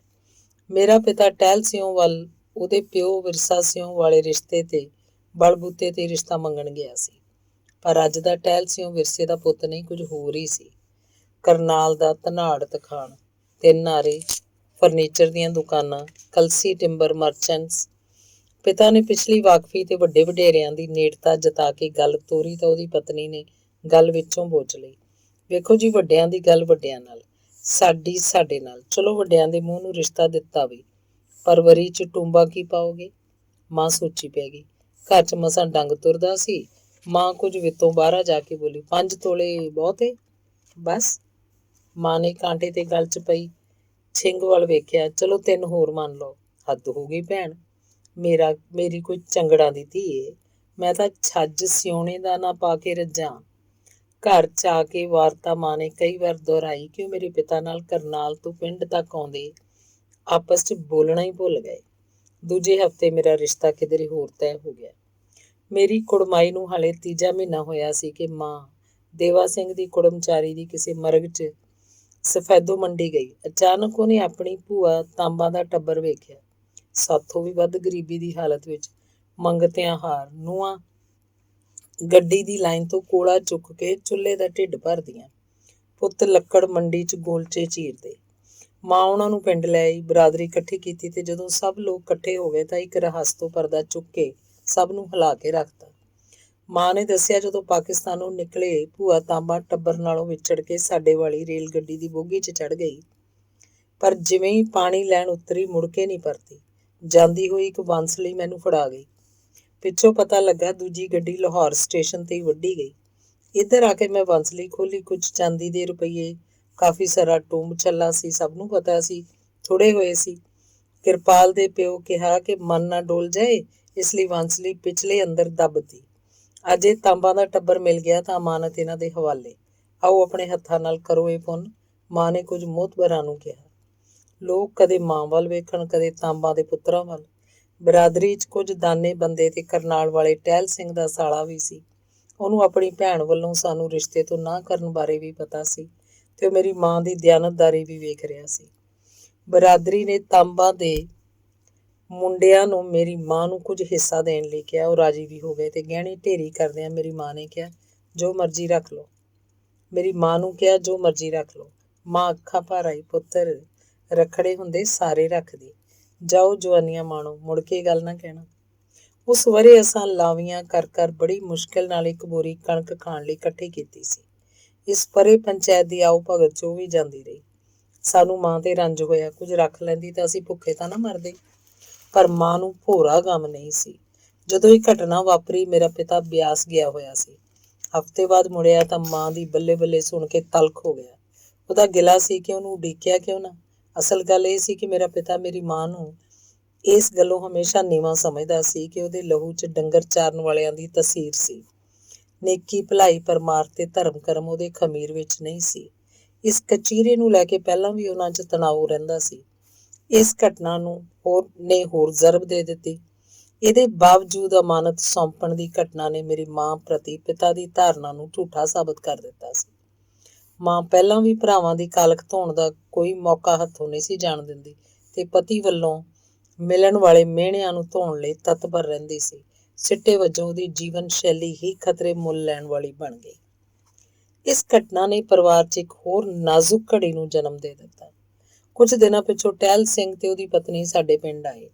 ਅਸਲ 'ਚ ਟਹਿਲ ਸਿੰਘ ਦੇ ਸਾਲੇ ਨੇ ਗਹਿਣੇ ਮੋੜਨ ਵਾਲੀ ਘਟਨਾ ਦੱਸ ਕੇ ਉਹਨਾਂ ਨੂੰ ਹੈਰਾਨ ਕਰ ਦਿੱਤਾ ਸੀ। ਇਸ ਲਈ ਉਹਨਾਂ ਨੂੰ ਲੰਘਿਆ ਵੇਲਾ ਹੱਥ ਨਹੀਂ ਸੀ ਆ ਰਿਹਾ। ਭੈਣ ਜੀ, ਸਾਥੋਂ ਤੁਹਾਨੂੰ ਸਮਝਣ 'ਚ ਭੁੱਲ ਹੋਈ। ਸਾਡੀ ਤਾਂ ਇੱਕੋ ਇੱਕ ਧੀ ਹੈ। ਧਨ ਦੌਲਤ ਕਾਰੋਬਾਰ ਆਖਰ ਤਾਂ ਉਹਦਾ ਹੀ ਹੈ। ਹੁਣ ਜਿਵੇਂ ਜਾਣੋ ਰਿਸ਼ਤਾ ਪ੍ਰਵਾਨ ਕਰੋ। ਪਿਤਾ ਖੁਸ਼, ਮੈਂ ਖੁਸ਼। ਲੱਗਾ ਰੱਬ ਨੇ ਨੇੜਿਓਂ ਹੋ ਕੇ ਸੁਣ ਲਈ। ਮਾਂ ਨੇ ਉਹਨਾਂ ਦੀ ਰੱਜ ਕੇ ਸੇਵਾ ਕੀਤੀ, ਆਦਰ ਦਿੱਤਾ। ਸਵੇਰ ਹੋਈ, ਉਹਨਾਂ ਨੋਟਾਂ ਦੀ ਦੱਥੀ ਕੱਢੀ, ਲਓ ਭੈਣ ਜੀ ਸਾਡੇ ਵੱਲੋਂ ਸ਼ਗਨ। ਅਸੀਂ ਸਾਹ ਸੂਤ ਲਏ। ਜਿੰਨੇ ਪੈਸੇ ਉਹ ਦੇ ਰਹੇ ਸਨ, ਇੰਨੇ ਪੈਸੇ ਅਸੀਂ ਕਦੀ ਵੇਖੇ ਹੀ ਨਹੀਂ ਸੀ। ਪਰ ਮਾਂ ਕਿਸੇ ਹੋਰ ਹੀ ਮਿੱਟੀ ਦੀ ਬਣੀ ਸੀ। ਨਹੀਂ ਵੀਰ ਜੀ, ਤੁਸੀਂ ਆਏ, ਸਾਡੇ ਧੰਨ ਭਾਗ। ਹੁਣ ਜਿਹਦੇ ਭਾਗ ਸਨ ਆ ਗਈ। ਤੁਸੀਂ ਆਪ ਸੋਚੋ, ਅਸੀਂ ਤੁਹਾਡੀ ਧੀ ਦਾ ਰਿਸ਼ਤਾ ਲਿਆ ਹੁੰਦਾ, ਤੁਹਾਤੋਂ ਉੱਤੇ ਕੋਈ ਚੜ੍ਹ ਕੇ ਆ ਜਾਂਦਾ ਤਾਂ ਤੁਹਾਡੀ ਛੱਡ ਦਿੰਦੇ। ਫਿਰ ਕਿਸੇ ਇੱਕ ਦੀ ਧੀ ਉਜਾੜ ਕੇ ਦੂਜੇ ਦੀ ਵਸਾਈਏ। ਇਹਦੇ ਕਿਰਪਾਲ ਦੇ ਪਿਓ ਤੋਂ ਵੀ ਨਹੀਂ ਹੋਣਾ। ਮਾਂ ਨੇ ਸਿੱਧੇ ਢੰਗ ਨਾਲ ਪਿਤਾ ਨੂੰ ਵੀ ਬੰਨ੍ਹ ਲਿਆ। ਜਿਸ ਦਿਨ ਮੇਰਾ ਵਿਆਹ ਹੋਇਆ, ਮਾਂ ਨੇ ਮੇਰੀ ਪਤਨੀ ਤੇ ਮੈਨੂੰ ਬਿਠਾ ਕੇ ਹਦਾਇਤ ਦਿੱਤੀ, ਵੇਖ ਪੁੱਤਰ, ਮੈਂ ਤੇਰੀ ਵਹੁਟੀ ਦੀ ਬਦਖੋਈ ਕਰਾਂ ਜਾਂ ਵਹੁਟੀ ਮੇਰੀ ਕਰੇ, ਜਿੰਨਾ ਚਿਰ ਅੱਖੀਂ ਵੇਖੇ ਤੇ ਕੰਨੀ ਸੁਣੇ ਨਾ, ਅਤਬਾਰ ਨਾ ਕਰੇ। ਸਿੱਟਾ ਇਹ ਹੈ ਕਿ ਆਖਰੀ ਸਾਹ ਤੱਕ ਮੇਰੀ ਪਤਨੀ ਤੇ ਮਾਂ ਇੱਕ ਦੂਜੇ ਨੂੰ ਵੇਖ ਕੇ ਜਿਉਂਦੀਆਂ ਰਹੀਆਂ। ਵਕਫਾ। ਮੇਰਾ ਪਿਤਾ ਬੇਹੱਦ ਮਿਹਨਤੀ ਤੇ ਧਾਰਮਿਕ ਬਿਰਤੀ ਦਾ ਮਾਲਕ ਸੀ। ਸਿਰੜੀ ਤੇ ਹਿੰਡ ਦਾ ਪੱਕਾ। ਲੱਤ ਦੇ ਕੱਜ ਨੂੰ ਉਹਨੇ ਤਾਕਤ ਬਣਾਇਆ ਤੇ ਮਿੱਥਿਆ ਕਿ ਚਾਕਰੀ ਨਹੀਂ ਕਰਨੀ। ਫੈਸਲਾ ਕੀਤਾ, ਉੱਤਮ ਖੇਤੀ, ਮੱਧਮ ਵਪਾਰ, ਨਖਿੱਧ ਚਾਕਰੀ, ਭੀਖ ਦੁਆਰ। ਉਹਨੇ ਆਪਣੇ 9 ਕਨਾਲਾਂ ਨਾਲ ਲੱਗਦਾ ਇੱਕ ਦੋਇਮ ਦਰਜੇ ਦਾ ਟਿੱਬਾ ਖਰੀਦਿਆ। ਪਹਿਲਾਂ ਭੱਠੇ ਦੀ ਪਥੇਰ ਲਈ ਮਿੱਟੀ ਤੇ ਫਿਰ ਭਰਤੀ ਲਈ ਟਿੱਬਾ ਵੇਚ ਕੇ 6 ਕਿੱਲਿਆਂ ਦੀ ਮਾਲਕੀ ਹਾਸਲ ਕੀਤੀ। ਪਰ ਇਹਨਾਂ 6 ਕਿੱਲਿਆਂ ਦੇ ਇੰਤਕਾਲ ਤੀਕ ਉਹਦਾ ਅੰਤ ਬਹੁਤ ਦੁਖਦਾਈ ਹੋਇਆ। ਉਹਦੀ ਮੌਤ ਦਾ ਮਾਂ ਤੇ ਬਹੁਤ ਅਸਰ ਹੋਇਆ। ਟੱਬਰ ਦਾ ਉਹ ਧੁਰਾ ਸੀ। ਮੈਂ ਵੱਖ ਸੀ। ਭੈਣ ਵਿਆਹੀ ਹੋਈ ਸੀ। ਮੈਥੋਂ ਛੋਟਾ ਥਾਪਰ ਸਿਵਲ ਇੰਜੀਨੀਅਰਿੰਗ 'ਚ ਦਾਖਲ ਸੀ। ਮੌਤ ਨੇ ਹੇਠਲੀ ਉੱਤੇ ਕਰ ਦਿੱਤੀ। ਛੋਟੇ ਦੀ ਪੜ੍ਹਾਈ ਛੁੱਟ ਗਈ। ਨਮੋਸ਼ੀ 'ਚ ਉਹਨੂੰ ਨਸ਼ੇ ਦੀ ਲੱਤ ਲੱਗ ਗਈ। ਮਾਂ ਲਈ ਜੱਗ ਸੁੰਨਾ ਹੋ ਗਿਆ। ਟੱਬਰ ਕਿਵੇਂ ਪਾਲੇ? ਹਾਰ ਕੇ ਮਾਂ ਨੇ ਵਾਹੀ ਆਪ ਸਾਂਭ ਲਈ। ਸਾਂਭ ਕੀ ਲਈ, ਸਿਰ ਨੂੰ ਬਣਾ ਲਿਆ ਗੱਡਾ ਤੇ ਪੈਰ ਬਣਾ ਲਏ ਪਹੀਏ। ਫੇਰ ਚੱਲ ਸੋ ਚੱਲ। ਜਿਹੜੀ ਵੀਰਾਂ ਨੂੰ ਮੇਰਾ ਪਤੀ ਖੁਰਲੀ 'ਚ ਪੱਠੇ ਨਹੀਂ ਸੀ ਪਾਉਣ ਦਿੰਦਾ, ਉਹ ਸਿਰ ਤੇ ਪੰਡਾਂ ਚੁੱਕੀ ਵੱਟਾਂ ਤੇ ਡਿੱਗਦੀ ਫਿਰਦੀ। ਪਰ ਉਹਦਾ ਵਕਾਰ ਇੰਨਾ ਬੁਲੰਦ ਰਿਹਾ ਕਿ ਪੰਜਾਬ 'ਚ ਹੋਈਆਂ ਪਹਿਲੀਆਂ ਪੰਚਾਇਤੀ ਚੋਣਾਂ 'ਚ ਮਾਂ ਨੂੰ ਸਰਬਸੰਮਤੀ ਨਾਲ ਮੈਂਬਰ ਨਾਮਜ਼ਦ ਕੀਤਾ ਗਿਆ, ਜੋ ਉਹਨੇ ਪ੍ਰਵਾਨ ਨਾ ਕੀਤਾ ਤੇ ਗੁਰਦੁਆਰੇ ਜਾ ਕੇ ਸਾਡੇ ਪਿੰਡ ਤੋਂ ਇਹ ਜ਼ਿੰਮੇਵਾਰੀ ਦਾ ਭਾਰ ਚੁੱਕਣ ਤੋਂ ਅਸਮਰਥਤਾ ਜ਼ਾਹਰ ਕਰਦੇ ਮਾਫ਼ੀ ਮੰਗ ਲਈ। ਜਦਕਿ ਦੂਜੇ ਮੈਂਬਰਾਂ ਤੇ ਸਰਪੰਚੀ ਲਈ ਇਸ ਕਦਰ ਡਾਂਗ ਸੋਟਾ ਚੱਲਿਆ ਕਿ ਦਵੱਲੀ ਧਿਰਾਂ ਤੇ 23 ਤੇ 26 ਦੇ ਪਰਚੇ ਦਰਜ ਹੋਏ। ਪਿਤਾ ਦੀ ਮੌਤ ਤੋਂ ਬਾਅਦ ਛੋਟੇ ਲਈ ਯੂਪੀ ਤੋਂ ਰਿਸ਼ਤਾ ਆਇਆ। ਪੜ੍ਹੀ ਲਿਖੀ ਕੁੜੀ, ਪੁੱਜਦਾ ਘਰ, ਸਾਕਾਂ ਚੋਂ ਸਾਕ। ਪਰ ਮਾਂ ਸਿਰ ਫੇਰ ਗਈ। ਕਿਉਂ? ਵਿਚੋਲੇ ਕਿਹਾ, ਨਹੀਂ ਵੀਰਾ, ਮੁੰਡਾ ਭੈੜੀ ਸੰਗਤ 'ਚ। ਮੈਂ ਕਿਸੇ ਧੀ ਧਿਆਣੀ ਦਾ ਸਰਾਪ ਨਹੀਂ ਲੈਣਾ। ਮਾਂ ਭੁੱਬੀ ਰੋਣ ਲੱਗੀ। ਸਾਡੀ ਦਿੱਲੀ ਵਾਲੀ ਭੂਆ ਵੀ ਨਾਲ ਸੀ। ਖਹਿੜੇ ਪਈ ਬੋਲੀ, ਭਾਬੀ ਤੂੰ ਪੁੱਤ ਨੂੰ ਵਰਜਿਆ ਨਾ। ਮੈਂ ਤਾਂ ਸਿਰ ਦੀਆਂ ਠੀਕਰੀਆਂ ਭੰਨ ਲਈਆਂ। ਮਾਂ ਹੌਕਾ ਲਿਆ। ਅਣਜਾਣਾ ਹੁੰਦਾ ਤਾਂ ਹੋਰ ਗੱਲ ਸੀ। ਪਿਓ ਸਿਰ ਤੇ ਨਹੀਂ, ਭਰਾ ਭੁੱਖਾ ਮਰਦਾ ਹੈ। ਮਾਂ ਵੱਟਾਂ ਤੇ ਰੁਲਦੀ ਹੈ, ਦਿਸਦਾ ਨਹੀਂ ਉਹਨੂੰ? ਫਿਰ ਜ਼ਿੰਦਗੀ ਉਹਦੀ, ਤਰਲੇ ਮੈਂ ਕਰਦੀ ਫਿਰਾਂ। ਇਹ ਸੰਥਾ ਮੈਂ ਨਹੀਂ ਪੜ੍ਹੀ ਭਾਬੀ। ਜੇ ਫੇਰ ਵੀ ਤੂੰ ਰਿਸ਼ਤਾ ਕਰਨ ਦਾ ਅੱਕ ਚੱਬਣਾ ਤਾਂ ਮੈਂ ਕੁੜੀ ਦੇ ਮੱਥੇ ਆਪ ਲੱਗੂ। ਦੂਜੇ ਮਹੀਨੇ ਪਰਿਵਾਰ ਦੁੱਖ ਨਿਵਾਰਨ ਗੁਰਦੁਆਰੇ ਆਇਆ। ਮਾਂ ਨੇ ਕੁੜੀ ਦੇ ਸਿਰ ਤੇ ਪਿਆਰ ਦਿੱਤਾ ਤੇ ਕਿਸੇ ਪੀੜ ਵਿੱਚੋਂ ਬੋਲੀ, ਵੇਖ ਧੀਏ, ਮੁੰਡਾ ਕਮਾਈ ਨਹੀਂ ਕਰਦਾ, ਉਤੋਂ ਖੇ ਸੁਆਹ ਖਾਣੋਂ ਨਹੀਂ ਹਟਦਾ। ਫੇਰ ਵੀ ਜੇ ਤੇਰੀ ਹਾਂ ਤਾਂ ਮੇਰੀ ਗੱਲ ਧਿਆਨ ਨਾਲ ਸੁਣ। 2 ਮਹੀਨੇ ਤੈਨੂੰ ਪੈਰ ਭੂੰਜੇ ਨਹੀਂ ਲਾਉਣ ਦਿੰਦੀ। ਤੀਜੇ ਮਹੀਨੇ ਆਪਣੀ ਬਾਲ ਕੇ ਸੇਕਣੀ ਤੇ ਹਾਂ ਕਰੇ, ਨਹੀਂ ਬਿਲਕੁਲ ਨਾ ਕਰੇ। ਛੋਟਾ ਨੇੜੇ ਹੀ ਬੈਠਾ ਸੀ, ਉਹਨੇ ਵੀ ਸਭ ਸੁਣ ਲਿਆ। ਉੱਠ ਕੇ ਦੂਰ ਚਲਾ ਗਿਆ। ਪਰਤਿਆ ਤਾਂ ਨਸ਼ੇ ਦੀਆਂ ਗੋਲੀਆਂ ਸਰੋਵਰ 'ਚ ਸਨ। ਇਹ ਵੱਖਰੀ ਗੱਲ ਹੈ ਕਿ ਗੱਲ ਸਿਰੇ ਨਾ ਚੜੀ ਤੇ ਰਿਸ਼ਤਾ ਕਿਧਰੇ ਹੋਰ ਤੈਅ ਹੋ ਗਿਆ। ਬਾਅਦ 'ਚ ਛੋਟੇ ਨੇ ਬਹੁਤ ਪੈਸਾ ਤੇ ਨਾਮ ਕਮਾਇਆ, ਬੱਚਿਆਂ ਨੂੰ ਉੱਚੀ ਸਿੱਖਿਆ ਦਵਾਈ ਤੇ ਬੜੀ ਸ਼ਾਨ ਨਾਲ ਜ਼ਿੰਦਗੀ ਬਿਤਾਈ। ਪਰ ਇਹ ਸੋਚ ਕੇ ਅੱਜ ਵੀ ਰੂਹ ਕੰਬਦੀ ਹੈ ਕਿ ਮਾਂ ਨੇ ਪੀੜ ਤਾਂ ਜਰ ਲਈ ਪਰ ਕਿਸੇ ਨਾਲ ਧੋਖਾ ਨਾ ਕੀਤਾ। ਵਕਫਾ। ਮੇਰੀ ਭੈਣ ਸੁੱਖੀ ਵਸਦੀ ਸੀ, ਸਰਫੇ ਦਾ ਉਹਦਾ ਟੱਬਰ, ਪਰ ਨੂੰਹ ਸੱਸ 'ਚ ਧੂਣੀ ਧੁਖੀ ਰਹਿੰਦੀ। ਜਦੋਂ ਵੀ ਕਦੀ ਭੈਣ ਪਿੰਡ ਆਉਂਦੀ ਗਿਲਾ ਕਰਦੀ। ਮਾਂ ਦੀ ਹਰ ਵਾਰ ਇੱਕੋ ਹਦਾਇਤ ਹੁੰਦੀ, ਧੀਏ ਆਪਣੀ ਫਸੀ ਆਪ ਨਿਬੇੜ, ਖੁਸ਼ੀ ਨਾਲ ਆਉਣਾ 10 ਵੇਰਾ, ਲੜ ਕੇ ਝਗੜ ਕੇ ਆਏਂਗੀ ਤਾਂ ਮੁੜ ਕੇ ਵਾਪਸ ਜਾਣ ਦਾ ਨਾਂ ਨਾ ਲਈ। ਉਹ ਗੱਲ ਹੋਈ। ਇੱਕ ਦਿਨ ਭਰਿਆ ਪੀਤਾ ਜੀਜਾ ਮੇਰੀ ਭੈਣ ਨੂੰ ਲੈ ਕੇ ਪਿੰਡ ਆਇਆ। ਬੇਬੇ ਜੀ ਮੇਰੀ ਬੱਸ, ਜਾਂ ਸਮਝਾਓ ਇਹਨੂੰ ਜਾਂ ਰੱਖੋ ਆਪਦੀ। ਦੇਖੋ ਪੁੱਤਰ, ਤੁਹਾਡਾ ਝਾਟਾ, ਬਰਾਬਰ ਦੇ ਧੀਆਂ ਪੁੱਤ, ਜੇ ਫਿਰ ਵੀ ਤੁਹਾਨੂੰ ਆਪਣਾ ਭਲਾ ਬੁਰਾ ਨਹੀਂ ਦਿਸਦਾ ਤਾਂ ਮੈਂ ਕੀ ਆਖਾਂ। ਰਾਤ ਬੀਤੀ। ਮਾਂ ਨੇ ਸੋਚਿਆ ਗੁੱਸਾ ਠੰਡਾ ਹੋਏਗਾ, ਪਰ ਜੀਜੇ ਦੇ ਤੇਵਰ ਉਹ। ਮੇਰੀ ਭੈਣ ਨੂੰ ਪਿੰਡ ਛੱਡ ਕੇ ਜਾਣ ਲੱਗਾ ਤਾਂ ਮਾਂ ਦੀ ਖਾਨਿਓਂ ਗਈ। ਠਹਿਰ ਗੁਰਦੀਪ ਸਿੰਘ, ਜੇ ਇਹ ਗੱਲ ਹੈ ਤਾਂ ਗੱਲ ਹੁਣੇ ਉਰਾਰ ਪਾਰ ਕਰਕੇ ਜਾ। ਇਹਨੂੰ ਸਦਾ ਲਈ ਛੱਡ ਕੇ ਜਾ ਰਿਹਾ ਕਿ ਕੁਛ ਹੋਰ? ਜਿਵੇਂ ਸਮਝੋ। ਨਹੀਂ, ਮੈਂ ਤੇਰੇ ਮੂੰਹੋਂ ਸੁਣਨਾ, ਸਦਾ ਲਈ। ਮਾਂ ਮਿੱਟੀ ਹੋ ਗਈ। ਦੇਰ ਬਾਅਦ ਸੰਭਲੀ ਤੇ ਬੋਲੀ, ਤਾਂ ਸੁਣ, ਤੇਰੀ ਜੰਝ 'ਚ ਆਇਆ 100 ਬੰਦਾ, ਤੂੰ 5 ਲੈ ਆ, ਜਿਹੜੇ ਮਰਜ਼ੀ। ਉਹ ਕਹਿਣ ਕੁੜੀ ਛੱਡੀ, ਮੈਂ ਸੀ ਨਹੀਂ ਕਰਦੀ, ਤੂੰ ਇਕੱਲੇ ਫੈਸਲਾ ਲੈ ਲਿਆ, ਇਹ ਮਾੜਾ ਕੀਤਾ। ਪਰ ਤੂੰ ਪੁੱਤਰ ਏ ਮੇਰਾ, ਜਾ 20 ਦਿਨ ਦਿੱਤੇ ਤੈਨੂੰ, ਜਾਂ ਤਾਂ ਬੰਦੇ ਬਣ ਕੇ ਸਿਰ ਜੋੜ ਲਓ ਦੋਵੇਂ, ਨਹੀਂ 21ਵੇਂ ਦਿਨ ਰਿਸ਼ਤਾ ਖਤਮ। ਬਾਕੀ ਜੇ ਤੂੰ ਸੋਚਦਾ ਹੈ ਕਿ ਮੈਂ ਦੂਜੀ ਕੋਈ ਤੀਵੀਂ ਘਰ ਲਿਆ ਬਿਠਾਵਾਂਗਾ ਤਾਂ ਇਹ ਸੁਪਨਾ ਵੀ ਨਾ ਲਈ ਗੁਰਦੀਪ ਸਿਆਂ। ਰਹੀ ਗੱਲ ਰਿਸ਼ਤੇ ਦੀ, 20 ਦਿਨਾਂ 'ਚ ਸਿਰ ਜੋੜ ਲਵੇਂ ਤਾਂ ਨਾ ਤੂੰ ਇਹਨੂੰ ਪਿੰਡ ਲੈ ਕੇ ਆਇਆ, ਨਾ ਇਹ ਇੱਥੇ ਆਈ। ਜਾ ਹੁਣ ਤੂੰ ਵਗ ਜਾ, ਕੁਝ ਸੋਚ ਸਮਝ ਕੇ ਮੱਥੇ ਲੱਗੀ ਮੇਰੇ। ਜੀਜੇ ਨੂੰ ਇਸ ਸਿੱਟੇ ਦੀ ਉਮੀਦ ਨਹੀਂ ਸੀ। ਉਹ ਨੀਵੀਂ ਪਾਈ ਚਲਾ ਗਿਆ। ਮਾਂ ਨੇ ਦੂਜੇ ਦਿਨ ਭੈਣ ਨੂੰ ਵੀ ਸਾਹਮਣੇ ਬਿਠਾ ਲਿਆ ਤੇ ਬੋਲੀ, ਵੇਖ ਕੁੜੀਏ, ਘਰੋਂ ਪੈਰ ਕੱਢ ਕੇ ਤੂੰ ਮਾੜਾ ਕੀਤਾ। ਹੁਣ ਆ ਲੈ ਫੜ 100 ਰੁਪਈਆ ਤੇ 10 ਦਿਨ 9 ਤੇਰੇ ਕੋਲ। ਜੇ ਤੂੰ ਇਹਨਾਂ ਦਿਨਾਂ 'ਚ ਵਾਪਸ ਜਾਣ ਦੀ ਪਹਿਲ ਕਰ ਲਵੇਂ ਤਾਂ ਵਾਹ ਭਲਾ, ਨਹੀਂ ਇਸ ਘਰ 'ਚ ਤਾਂ ਤੂੰ ਰਹੇਂਗੀ, ਪਰ ਮਾਂ ਦੇ ਦਿਲ 'ਚ ਨਹੀਂ। ਸਭ ਨੂੰ ਪਤਾ ਸੀ ਮਾਂ ਨੇ ਜੋ ਕਿਹਾ ਸੀ ਉਹ ਵਿਖਾਵਾ ਨਹੀਂ ਸੀ। ਇਹਨਾਂ ਦਿਨਾਂ 'ਚ ਭੈਣ ਨੇ 1-2 ਵਾਰ ਮਾਂ ਨਾਲ ਗੱਲ ਕਰਨ ਦੀ ਕੋਸ਼ਿਸ਼ ਵੀ ਕੀਤੀ, ਪਰ ਮਾਂ ਨੇ ਵਿੱਚੋਂ ਟੋਕ ਕੇ ਕਿਹਾ, ਵੇਖ ਕੁੜੀਏ, ਮੇਰੇ ਨਾਲ ਹੜਬਾਂ ਭੇੜਨ ਨਾਲੋਂ ਆਪਣੇ ਦਿਲ ਤੋਂ ਪੁੱਛ, ਘਰ ਚਾਹੀਦਾ ਹੈ ਕਿ ਛੁੱਟੜ ਦੀ ਕਾਲਖ? ਜੇ ਮੈਂ ਗੁਰਦੀਪ ਦੇ ਘਰ ਕਿਸੇ ਦੂਜੀ ਨੂੰ ਵਸਣ ਨਹੀਂ ਦੇਣਾ ਤਾਂ ਤੂੰ ਵੀ ਕਿਸੇ ਦੂਜੇ ਦੀ ਆਸ ਨਾ ਰੱਖੀ, ਅੱਗੋਂ ਆਪਦਾ ਪੜਿਆ ਬਾਅਦ 'ਚ।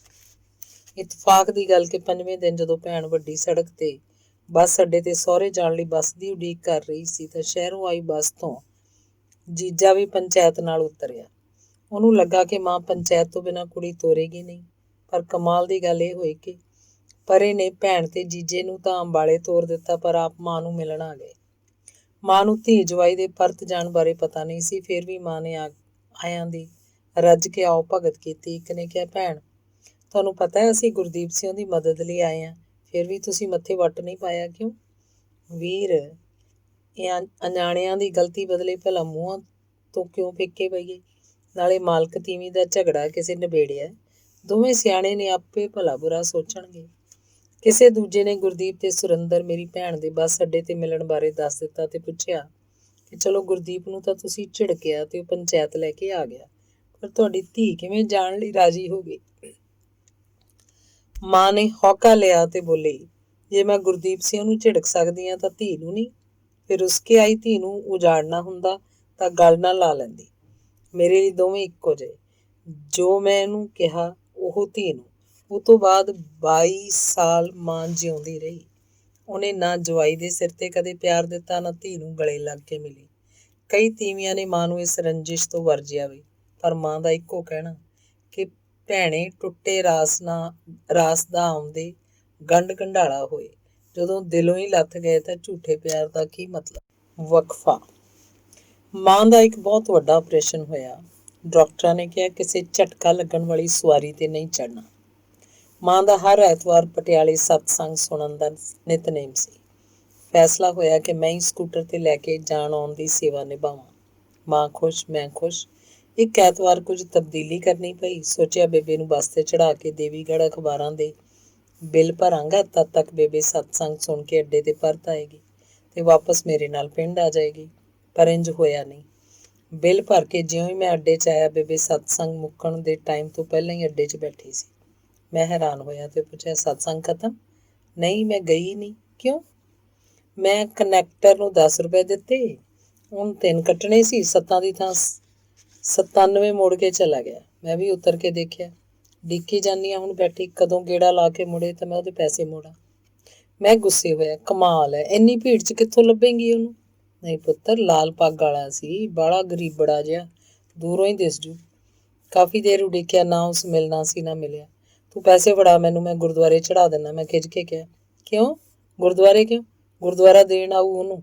ਨਾਲੇ ਤੇਰਾ ਕੀ ਹੈ, ਚੜ੍ਹਾਵੇਂ ਜਾਂ ਨਾ। ਤੈਨੂੰ ਕਾਹਲੀ ਹੈ ਤਾਂ ਚੱਲ ਤੂੰ, ਮੈਂ ਤਾਂ ਡੀਕ ਕੇ ਆਊਂ। ਮਾਂ ਮੰਨਣ ਵਾਲੀ ਨਹੀਂ ਸੀ। ਦੁਪਹਿਰ ਹੋ ਗਈ ਤਾਂ ਮੈਂ ਤਰਲਾ ਲਿਆ ਕਿ ਪੈਸੇ ਅੱਡਾ ਇੰਚਾਰਜ ਨੂੰ ਦੇ ਦਿੱਤੇ ਜਾਣ ਤੇ ਹੁਲੀਆ ਦੱਸਤਾ ਜਾਏ। ਕਾਫੀ ਸੋਚਣ ਤੋਂ ਬਾਅਦ ਮਾਂ ਨੇ ਅਣਮੰਨੇ ਮਨ ਨਾਲ ਹਾਮੀ ਭਰੀ। ਅੱਡਾ ਇੰਚਾਰਜ ਨੂੰ ਮਿਲੇ, ਪੈਸੇ ਦਿੱਤੇ, ਹੁਲੀਆ ਦੱਸਿਆ। ਮਾਂ ਨੇ ਬਾਰ-ਬਾਰ ਕੰਡਕਟਰ ਦੇ ਕੁਝ ਗਰੀਬੜੇ ਹੋਣ ਦੀ ਗੱਲ ਦੁਹਰਾਈ ਤੇ ਮਿਹਨਤ ਕੀਤੀ ਕਿ ਕਿਸੇ ਵੀ ਤਰ੍ਹਾਂ ਪੈਸੇ ਉਹਨੂੰ ਜ਼ਰੂਰ ਦੇ ਦਿੱਤੇ ਜਾਣ। ਅੱਡਾ ਇੰਚਾਰਜ ਭਰੋਸਾ ਦਿੱਤਾ। ਪੈਸੇ ਦੇ ਕੇ ਮੁੜੇ ਤਾਂ ਮਾਂ ਅਚਾਨਕ ਪਰਤੀ। ਪੁੱਤਰ, ਇਹਨਾਂ 'ਚ ਮੇਰੇ 7 ਰੁਪਏ ਉਹ ਤਾਂ ਮੋੜ। ਇੰਚਾਰਜ ਪੈਸੇ ਮੋੜਨ ਲੱਗਾ ਤਾਂ ਉਹਦੇ ਮੋਢੇ ਤੇ ਪਿਆਰ ਨਾਲ ਹੱਥ ਰੱਖ ਕੇ ਬੋਲੀ, ਪੁੱਤਰ ਇਹ ਪਰਾਈ ਅਮਾਨਤ, ਪਾਰਾ ਹੀ ਮੇਰਾ, ਵੇਖੀ ਕਿਤੇ। ਮਾਂ ਦੀਆਂ ਅੱਖਾਂ 'ਚ ਮਿੰਨਤ, ਤਰਲਾ ਤੇ ਫਿਕਰ ਵੇਖ ਅੱਡਾ ਇੰਚਾਰਜ ਮੇਰੇ ਪਿੱਛੇ ਪਿੱਛੇ ਆਇਆ ਤੇ ਬੋਲਿਆ, ਬਾਈ ਸਿਆਂ, ਮਾਂ ਹੈ ਤੇਰੀ? ਮੈਂ ਸਿਰ ਹਿਲਾਇਆ। ਉਸ ਮੇਰਾ ਹੱਥ ਘੁੱਟਿਆ ਤੇ ਕਿਹਾ, ਕਿਸਮਤ ਵਾਲੇ ਬਾਈ। ਮੈਂ ਮਾਂ ਨੂੰ ਸਕੂਟਰ ਤੇ ਬਿਠਾਇਆ ਤੇ ਕੁਝ ਤਲਖ ਹੁੰਦੇ ਕਿਹਾ, ਸਿਰਫ ਇੰਨੀ ਗੱਲ ਸੀ ਨਾ, ਪੈਸੇ ਤਾਂ ਫੇਰ ਵੀ ਦਿੱਤੇ ਜਾਂਦੇ। ਤੂੰ ਘੱਟੋ ਘੱਟ ਸਤਸੰਗ ਤਾਂ ਸੁਣ ਲੈਂਦੀ। ਮਾਂ ਨੂੰ ਜਿਵੇਂ ਕਿਸੇ ਡੰਗ ਮਾਰਿਆ, ਛਾਲ ਮਾਰ ਕੇ ਥੱਲੇ ਉਤਰੀ। ਮੇਰੇ ਸਾਹਮਣੇ ਆਈ, ਗੁੱਸੇ ਨਾਲ ਬੋਲੀ, ਕੀ ਕਿਹਾ ਵੇ? ਹਰਾਮ ਦੇ ਪੈਸੇ ਬੋਝੇ 'ਚ ਪਾ ਕੇ ਸਤਸੰਗ ਸੁਣਨ ਜਾ ਬਹਿੰਦੀ। ਇਹੋ ਜਿਹਾ ਸਤਸੰਗ ਤਾਰ ਦਿੰਦਾ ਮੈਨੂੰ। ਮੇਰੇ ਕੋਲ ਕੋਈ ਉੱਤਰ ਨਹੀਂ ਸੀ। ਵਕਫਾ। ਮੈਂ ਸ਼ੁਰੂ ਤੋਂ ਹੀ ਫਿਲਮਾਂ ਦਾ ਸ਼ੌਕੀਨ ਰਿਹਾ। ਕਦੇ ਕਦੇ ਪਤਨੀ ਵੀ ਸਾਥ ਦਿੰਦੀ। ਉਨੀ ਦਿਨੀ ਸਨੌਰ ਰਾਧਾ ਸੁਆਮੀ ਸਤਸੰਗ ਘਰ 'ਚ ਮਿੱਟੀ ਦੀ ਸੇਵਾ ਚੱਲ ਰਹੀ ਸੀ। ਮੇਰੇ ਲੜਕੇ ਰੋਜ਼ ਸਵੇਰੇ ਮਿੱਟੀ ਦੀ ਸੇਵਾ ਤੇ ਜਾਂਦੇ। ਐਤਵਾਰ ਛੁੱਟੀ ਦੇ ਦਿਨ ਵੀ ਸਤਸੰਗ ਘਰ 'ਚ ਮਿੱਟੀ ਦੀ ਸੇਵਾ ਚੱਲ ਰਹੀ। ਪਰ ਮੈਂ ਤੇ ਮੇਰੀ ਪਤਨੀ ਸਿਨੇਮਾ ਦੇਖਣ ਆ ਗਏ। ਪਿੱਛੋਂ ਕੁਝ ਰਿਸ਼ਤੇਦਾਰ ਮੇਰਾ ਛੋਟਾ ਲੜਕਾ ਦੇਖਣ ਪਿੰਡ ਆਏ। ਉਹਨਾਂ ਨੂੰ ਪਤਾ ਲੱਗਾ ਕਿ ਬੱਚੇ ਤਾਂ ਮਿੱਟੀ ਦੀ ਸੇਵਾ ਤੇ ਸਨ, ਪਰ ਮਾਂ ਪਿਓ ਫਿਲਮ ਵੇਖ ਰਹੇ ਸਨ। ਇਹੋ ਜਿਹੇ ਘਰ ਰਿਸ਼ਤਾ ਕਰਨ ਦਾ ਸਵਾਲ ਹੀ ਨਹੀਂ ਸੀ ਪੈਦਾ ਹੁੰਦਾ। ਪਰ ਉਹਨਾਂ ਸੋਚਿਆ, ਇਹੋ ਜਿਹੇ ਮਾਂ ਬਾਪ ਨੂੰ ਮਿਲਿਆ ਜ਼ਰੂਰ ਜਾਏ। ਦੂਜਾ, ਮੇਰੇ ਘਰ ਦੇ ਅੰਦਰਲੀ ਦਿੱਖ ਤੋਂ ਪ੍ਰਭਾਵਿਤ ਹੋਏ। ਕੰਧਾਂ ਕਿਤਾਬਾਂ, ਨਿਊਟ ਤੇ ਮੋਮੈਂਟੋ ਨਾਲ ਸਜੀਆਂ ਹੋਈਆਂ ਤੇ ਥੱਲੇ ਖੂਬਸੂਰਤ ਕਾਰਪੈਟ। ਇਹ ਗੱਲਾਂ ਮੈਨੂੰ ਬਾਅਦ 'ਚ ਪਤਾ ਲੱਗੀਆਂ। ਸਾਨੂੰ ਸਿਨੇਮੇ 'ਚ ਲੱਭਿਆ ਗਿਆ। 2 ਧੀਆਂ ਜਵਾਈ ਪਟਿਆਲਿਓਂ ਫੌਰੀ ਸੱਦੇ ਗਏ। ਆਓ ਭਗਤ ਦਾ ਪ੍ਰਬੰਧ ਕੀਤਾ ਗਿਆ ਤੇ ਕੁਝ ਹੀ ਘੰਟਿਆਂ 'ਚ ਟੱਬਰ ਇਕੱਠਾ ਹੋ ਗਿਆ। ਮਾਂ ਆਪਣੀ ਕੱਚੀ ਕੋਠੜੀ 'ਚ ਸੀ। ਉਹਨੇ ਘਰ 'ਚ ਆਏ ਓਪਰੇ ਬੰਦਿਆਂ ਬਾਰੇ ਪੁੱਛਿਆ ਤੇ ਲੜਕੇ ਦੇ ਰਿਸ਼ਤੇ ਬਾਰੇ ਜਾਣ ਕੇ ਚੁੱਪ ਹੋ ਗਈ। ਮੈਂ ਗੱਲਬਾਤ 'ਚ ਸ਼ਾਮਲ ਹੋਣ ਲਈ ਕਿਹਾ ਤਾਂ ਬੋਲੀ, ਨਹੀਂ ਪੁੱਤਰ, ਮੈਂ ਨਹੀਂ ਆਉਣਾ। ਕਿਉਂ? ਦਿਲ ਨਹੀਂ ਮੰਨਦਾ ਕਿਰਪਾਲ। ਲੋਕ ਪੁੱਤਰਾਂ ਧੀਆਂ ਬਾਰੇ ਉੱਲਾ ਬੜਾ ਰੱਖਦੇ ਨੇ। ਸੋ ਬੇਬੇ ਨਾ ਆਈ। ਮੈਂ ਪਤਨੀ ਨੂੰ ਕਿਹਾ ਕਿ ਉਹ ਮਾਂ ਨੂੰ ਲੈ ਕੇ ਆਵੇ। ਮੈਨੂੰ ਪਤਾ ਸੀ ਮਾਂ ਉਹਦੀ ਕਈ ਮੋੜਦੀ ਨਹੀਂ ਸੀ। ਸੱਚਮੁੱਚ ਮਾਂ ਆ ਗਈ। ਮੈਨੂੰ ਖੁਸ਼ੀ ਹੋਈ।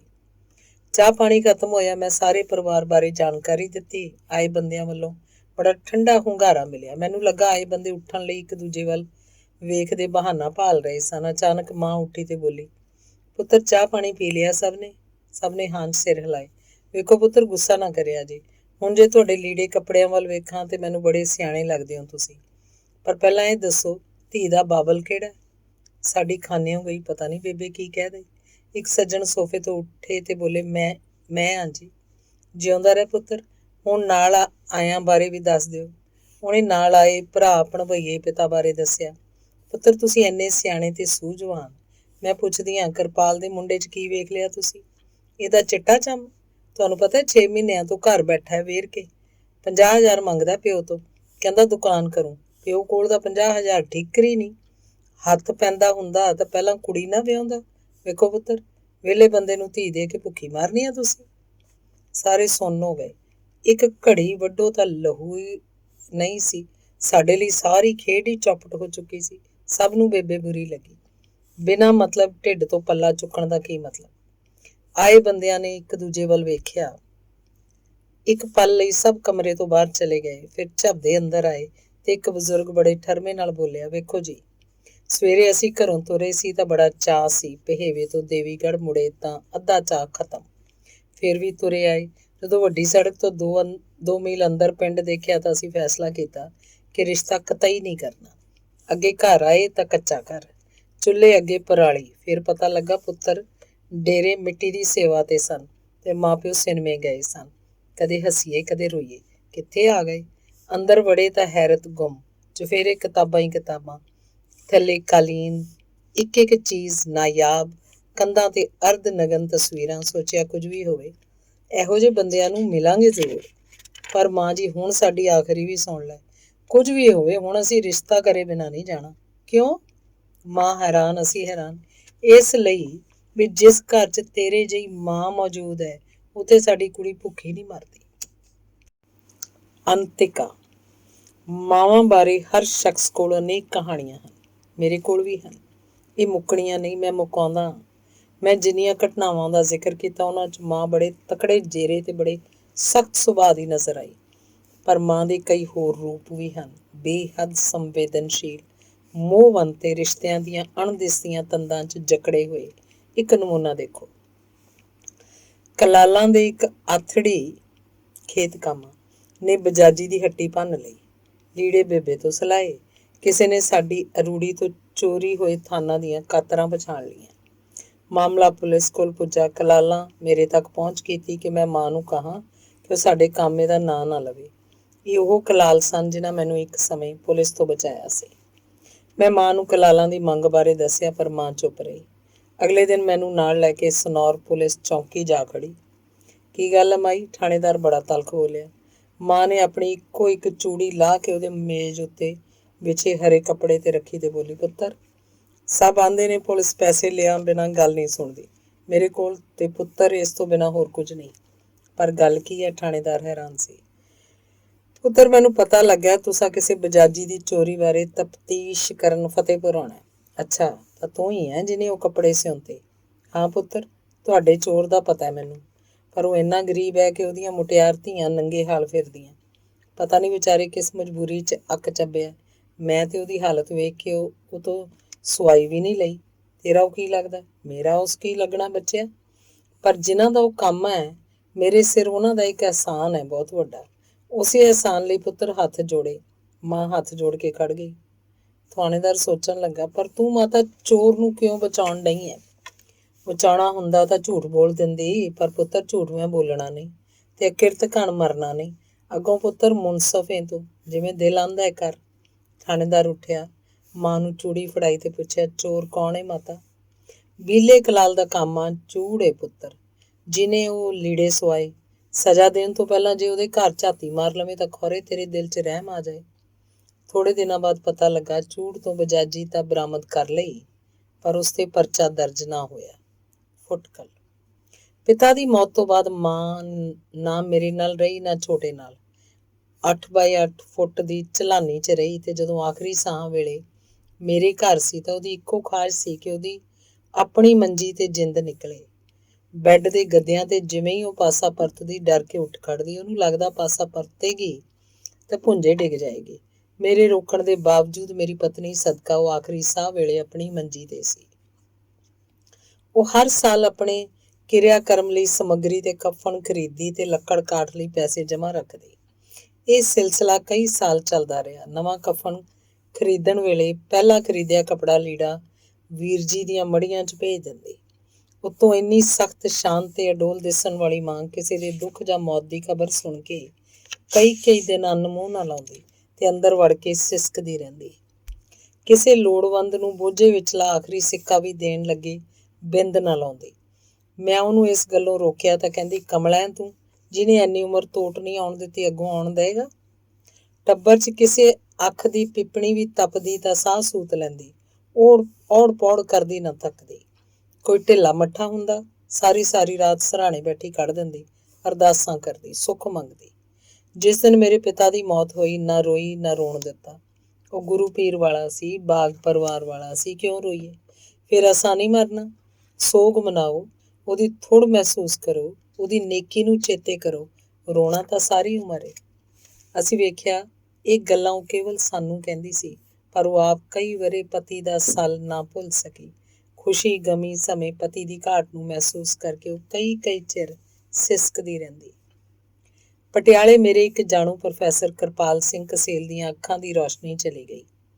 ਮੈਂ ਤੇ ਸੁਰਿੰਦਰ ਕਥੂਰੀਆ ਮੁਹੱਲਾ ਸੂਈ ਗਿਰਾ ਉਹਨਾਂ ਦਾ ਪਤਾ ਲੈਣ ਗਏ, ਨਾਲ ਮਾਂ ਵੀ ਸੀ। ਸਭ ਅਫਸੋਸ ਤੇ ਸੋਗ ਨਾਲ ਭਰੇ ਪਏ ਸਨ। ਚਲੋ ਜੋ ਮਾਲਕ ਨੂੰ ਚੰਗਾ ਲੱਗਾ ਭਾਈ, ਸ਼ੁਕਰ ਕਰੋ। ਜੋ ਉਹਦੀ ਰਜ਼ਾ, ਮਾਂ ਨੇ ਇੱਕ ਤੋਂ ਵੱਧ ਵੇਰ ਹੌਕਾ ਲੈ ਕੇ ਕਿਹਾ। ਨੇੜੇ ਗਿਆਨੀ ਜੈਲ ਸਿੰਘ ਦਾ, ਜੇ ਮੈਂ ਭੁੱਲਦਾ ਨਹੀਂ ਤਾਂ, ਦਾਮਾਦ ਵੀ ਬੈਠਾ ਸੀ। ਉਹ ਬੜਾ ਤਲਖੀ ਨਾਲ ਬੋਲਿਆ, ਕਮਾਲ ਹੈ ਮਾਤਾ, ਬੰਦੇ ਦੀ ਦੁਨੀਆ ਹਨੇਰ ਹੋ ਗਈ ਤੇ ਤੂੰ ਕਹਿੰਦੀ ਹੈ ਸ਼ੁਕਰ ਕਰੋ। ਇਹੋ ਜਿਹੇ ਸਮੇਂ ਸੋਚ ਕੇ ਬੋਲੀ ਦਾ ਮਾਂ ਜੀ। ਮਾਂ ਇੱਕ ਪਲ ਚੁੱਪ ਰਹੀ, ਥੋੜਾ ਮੁਸਕਾਈ ਤੇ ਫਿਰ ਬੋਲੀ, ਪੁੱਤਰ ਕਿੰਨੀ ਉਮਰ ਹੈ ਇਹਨਾਂ ਦੀ? ਉਸ ਪ੍ਰੋਫੈਸਰ ਸਾਹਿਬ ਵੱਲ ਇਸ਼ਾਰਾ ਕੀਤਾ। ਕੋਈ 40-50 ਸਾਲ। ਤੂੰ ਪੁੱਤਰ ਇਹ ਦੱਸ, ਜੇ ਰੱਬ ਇਹ ਅੱਖਾਂ ਦੀ ਨਿਆਮਤ ਜੰਮਦਿਆਂ ਹੀ ਖੋਹ ਲੈਂਦਾ, ਫੇਰ ਕੀ ਰੱਬ ਦੀ ਲੱਤ ਭੰਨ ਲੈਂਦੇ? ਸੋ ਪੁੱਤਰ ਹੁਣ 40-50 ਸਾਲ ਜੋ ਨਿਆਮਤ ਮਾਲਕ ਨੇ ਮੁਫਤ ਦਿੱਤੀ ਰੱਖੀ, ਉਹਦਾ ਸ਼ੁਕਰ ਕਰਨਾ ਨਹੀਂ ਬਣਦਾ? ਯਕੀਨਨ ਕਿਸੇ ਕੋਲ ਕੋਈ ਉੱਤਰ ਨਹੀਂ ਸੀ। ਉੱਤਰ 'ਚ ਉਸ ਸਰਦਾਰ ਸਾਹਿਬ ਨੇ ਕੇਵਲ ਖੰਘ ਕੇ ਗਲਾ ਸਾਫ਼ ਕੀਤਾ। ਪਿੰਡ ਦਰਸ਼ਨ ਦੋਧੀ ਦੇ 2 ਵਿਆਹ ਸੀ। ਪਹਿਲੀ ਪਤਨੀ ਨੇ ਬੱਚੇ ਦੀ ਆਮਦ ਖਾਤਰ ਸੌਕਣ ਘਰ ਲਿਆ ਵਾੜੀ। ਫਿਰ ਜਿਵੇਂ ਕਿ ਹੁੰਦਾ, ਪਹਿਲੀ ਦੀ ਕੁਟਾਈ ਸ਼ੁਰੂ ਹੋਈ। ਇੱਕ ਦਿਨ ਕੁਝ ਜ਼ਿਆਦਾ ਹੀ ਹੋ ਗਈ। ਵਹੁਟੀ ਮਾਂ ਕੋਲ ਆਈ, ਪਿੰਡਾ ਵਿਖਾਇਆ, ਰੋਜ਼ ਦੀ ਮਾਰ ਕੁਟਾਈ ਤੋਂ ਛੁਟਕਾਰਾ ਪਾਉਣ ਦਾ ਕੋਈ ਰਾਹ ਪੁੱਛਿਆ। ਮਾਂ ਨੇ ਗੱਲ ਨਾਲ ਲਾਇਆ, ਪਰ ਨਾ ਚੰਗੀ ਕਹੀ ਨਾ ਮੰਦੀ। ਅਗਲੇ ਦਿਨ ਪੱਠੇ ਲਈ ਆਉਂਦਾ ਦੋਧੀ ਮਾਂ ਨੂੰ ਮਿਲ ਗਿਆ। ਭੂਆ ਸਤਿ ਸ੍ਰੀ ਅਕਾਲ। ਉਹਨੇ ਮਾਂ ਨੂੰ ਸਤਿਕਾਰ ਦਿੱਤਾ। ਨੇੜੇ ਹੋਰ ਲੋਕ ਵੀ ਸਨ। ਪੁੱਤਰ ਪੱਠੇ ਸੁੱਟ ਤੇ ਪੈਰ ਕਰ ਉਹਰਾ। ਕਿਉਂ ਭੂਆ? ਲੋਕ ਸੁਣਨ ਲੱਗੇ।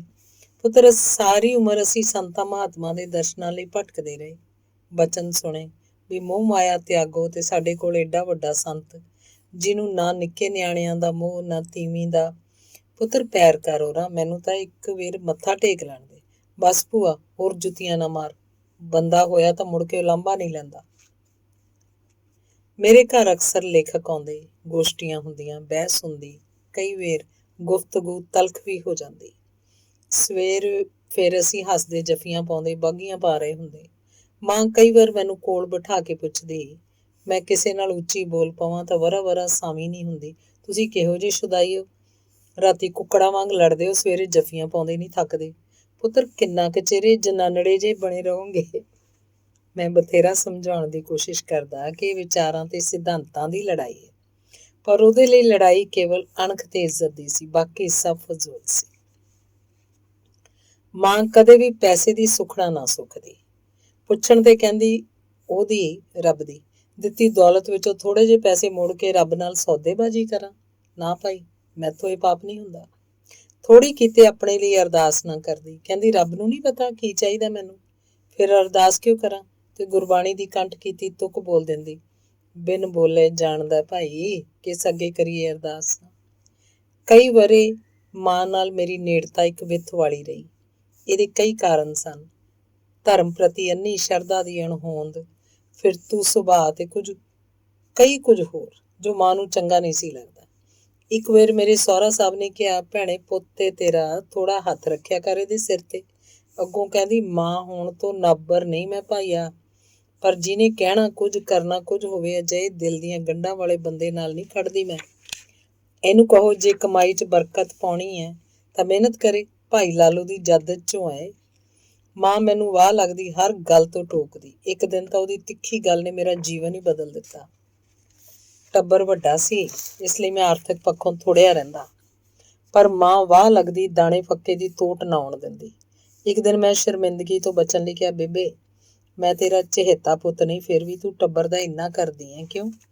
ਇਸ ਲਈ ਵੀ ਜਿਸ ਧੀ ਦਾ ਰਿਸ਼ਤਾ ਮੈਂ ਝੋਲੀ ਅੱਡ ਕੇ ਲਿਆ, ਉਹਨੂੰ ਭੁੱਖੀ ਮਰਨ ਦਿਆਂ। ਜੇ ਤੂੰ ਨਿਕੰਮਾ ਤੇ ਫਿਰ ਤੂੰ ਹੈ ਤਾਂ ਇਹਦੀ ਸਜ਼ਾ ਟੱਬਰ ਕਿਉਂ ਭੁਗਤੇ? ਉਸ ਦਿਨ ਤੋਂ ਬਾਅਦ ਮੈਂ ਬਹੁਤ ਮਿਹਨਤ ਕੀਤੀ ਤੇ ਟੱਬਰ ਨੂੰ ਕਦੀ ਤੋਟ ਨਾ ਆਉਣ ਦਿੱਤੀ। ਇੱਕ ਲੰਮੇ ਅਰਸੇ ਬਾਅਦ ਜਦੋਂ ਮੇਰੇ ਬੱਚੇ ਵਿਆਹੇ ਵਰੇ ਗਏ, ਮੈਂ ਪੋਤੇ ਦੋਤਿਆਂ ਵਾਲਾ ਹੋ ਗਿਆ, ਤਾਂ ਮੈਂ ਕਿਹਾ, ਬੇਬੇ ਹੁਣ ਤਾਂ ਸ਼ਾਬਾਸ਼ ਦੇ ਦੇ। ਮਾਂ ਮੇਰੀਆਂ ਅੱਖਾਂ 'ਚ ਝਾਕਦੇ ਬੜਾ ਰੁੱਖਾ ਜਿਹਾ ਬੋਲੀ, ਕਿਵੇਂ ਦਿਆਂ? ਆਪਣੇ ਧੀਆਂ ਪੁੱਤਾਂ ਲਈ ਤਾਂ ਕੁੱਤੇ ਬਿੱਲੇ ਤੇ ਚਿੜੀ ਜਨੌਰ ਵੀ ਧੰਦ ਪਿੱਟਦੇ ਨੇ, ਪਰ ਤੂੰ ਤੇ ਰੱਬ ਦੀ ਜਾਤ ਵਿੱਚੋਂ ਹੈ ਪੁੱਤਰ। ਤੈਨੂੰ ਸ਼ਾਬਾਸ਼ ਉਦੋਂ ਦਿਓ ਜਦੋਂ ਤੂੰ ਦੂਜਿਆਂ ਲਈ ਕੁਝ ਕੀਤਾ। ਆਪਣੇ ਵੱਲੋਂ ਮੈਂ ਉਮਰ ਭਰ ਵਾਹ ਲਈ, ਪਰ ਮੈਨੂੰ ਨਹੀਂ ਲੱਗਦਾ ਮੈਂ ਮਾਂ ਦੀ ਕਸਵੱਟੀ ਤੇ ਖਰਾ ਉਤਰਿਆ ਹੋਵਾਂ। Post script. ਕਿਸੇ ਜੱਟ ਦੀ ਮਾਂ ਮਰ ਗਈ। ਇੱਕ ਦਿਨ ਮਾਂ ਦੀ ਥਾਂ ਪਤਨੀ ਬਾਹਰ ਖੇਤਾਂ ਵਿੱਚ ਭੱਤਾ ਲੈ ਕੇ ਆਈ। ਜੱਟ ਜੋਤਾ ਲਾ ਕੇ ਹਟਿਆ ਸੀ, ਪੌਣਾ ਖੋਲ੍ਹਿਆ, ਹੌਕਾ ਲਿਆ, ਮਾਂ ਹੀ ਸੀ। ਮਾਂ ਰੋਟੀ ਤੇ ਮੱਖਣ ਰੱਖ ਕੇ ਲਿਆਉਂਦੀ ਸੀ। ਪਤਨੀ ਦੀਆਂ ਰੋਟੀਆਂ ਤੇ ਮੱਖਣ ਨਹੀਂ ਸੀ, ਪਰ ਜਿਉਂ ਹੀ ਉਹਨੇ ਰੋਟੀ ਦੀ ਬੁਰਕੀ ਤੋੜੀ, ਸਾਰੀ ਰੋਟੀ ਮੱਖਣ 'ਚ ਗੁੰਨ ਕੇ ਪਕਾਈ ਹੋਈ ਸੀ ਤੇ ਰੋਟੀ ਦੇ ਪਰਦੇ ਥੱਲੇ ਵੀ ਮੱਖਣ ਭਰਿਆ ਪਿਆ ਸੀ। ਉੱਠ ਕੇ ਨੱਚਣ ਲੱਗਾ, ਓਏ ਲੋਕੋ, ਇਹ ਵੀ ਗੁੱਝੀਆਂ ਮਾਵਾਂ ਜੇ ਓਏ। ਮਾਂ ਦੀ ਥੁੜ ਭੁੱਲਦੀ ਨਹੀਂ, ਪਰ ਮੇਰੇ ਲਈ ਖੁਸ਼ੀ ਤੇ ਤਸੱਲੀ ਵਾਲੀ ਗੱਲ ਇਹ ਹੈ ਕਿ ਕਦੇ ਕਦਾਈ ਮੈਨੂੰ ਆਪਣੀ ਪਤਨੀ ਦੇ ਫੈਸਲਿਆਂ ਤੇ ਦਾਨਸ਼ਵਰੀ ਵਿੱਚੋਂ ਮਾਂ ਦਾ ਅਕਸ ਦਿਸਣ ਲੱਗਦਾ ਤਾਂ ਮੈਂ ਹੌਸਲੇ ਨਾਲ ਭਰ ਜਾਂਦਾ ਕਿ ਰੱਬ ਦਾ ਸ਼ੁਕਰ ਹੈ ਮੈਂ ਹਾਲੇ ਯਤੀਮ ਨਹੀਂ ਹੋਇਆ। ਧੰਨਵਾਦ।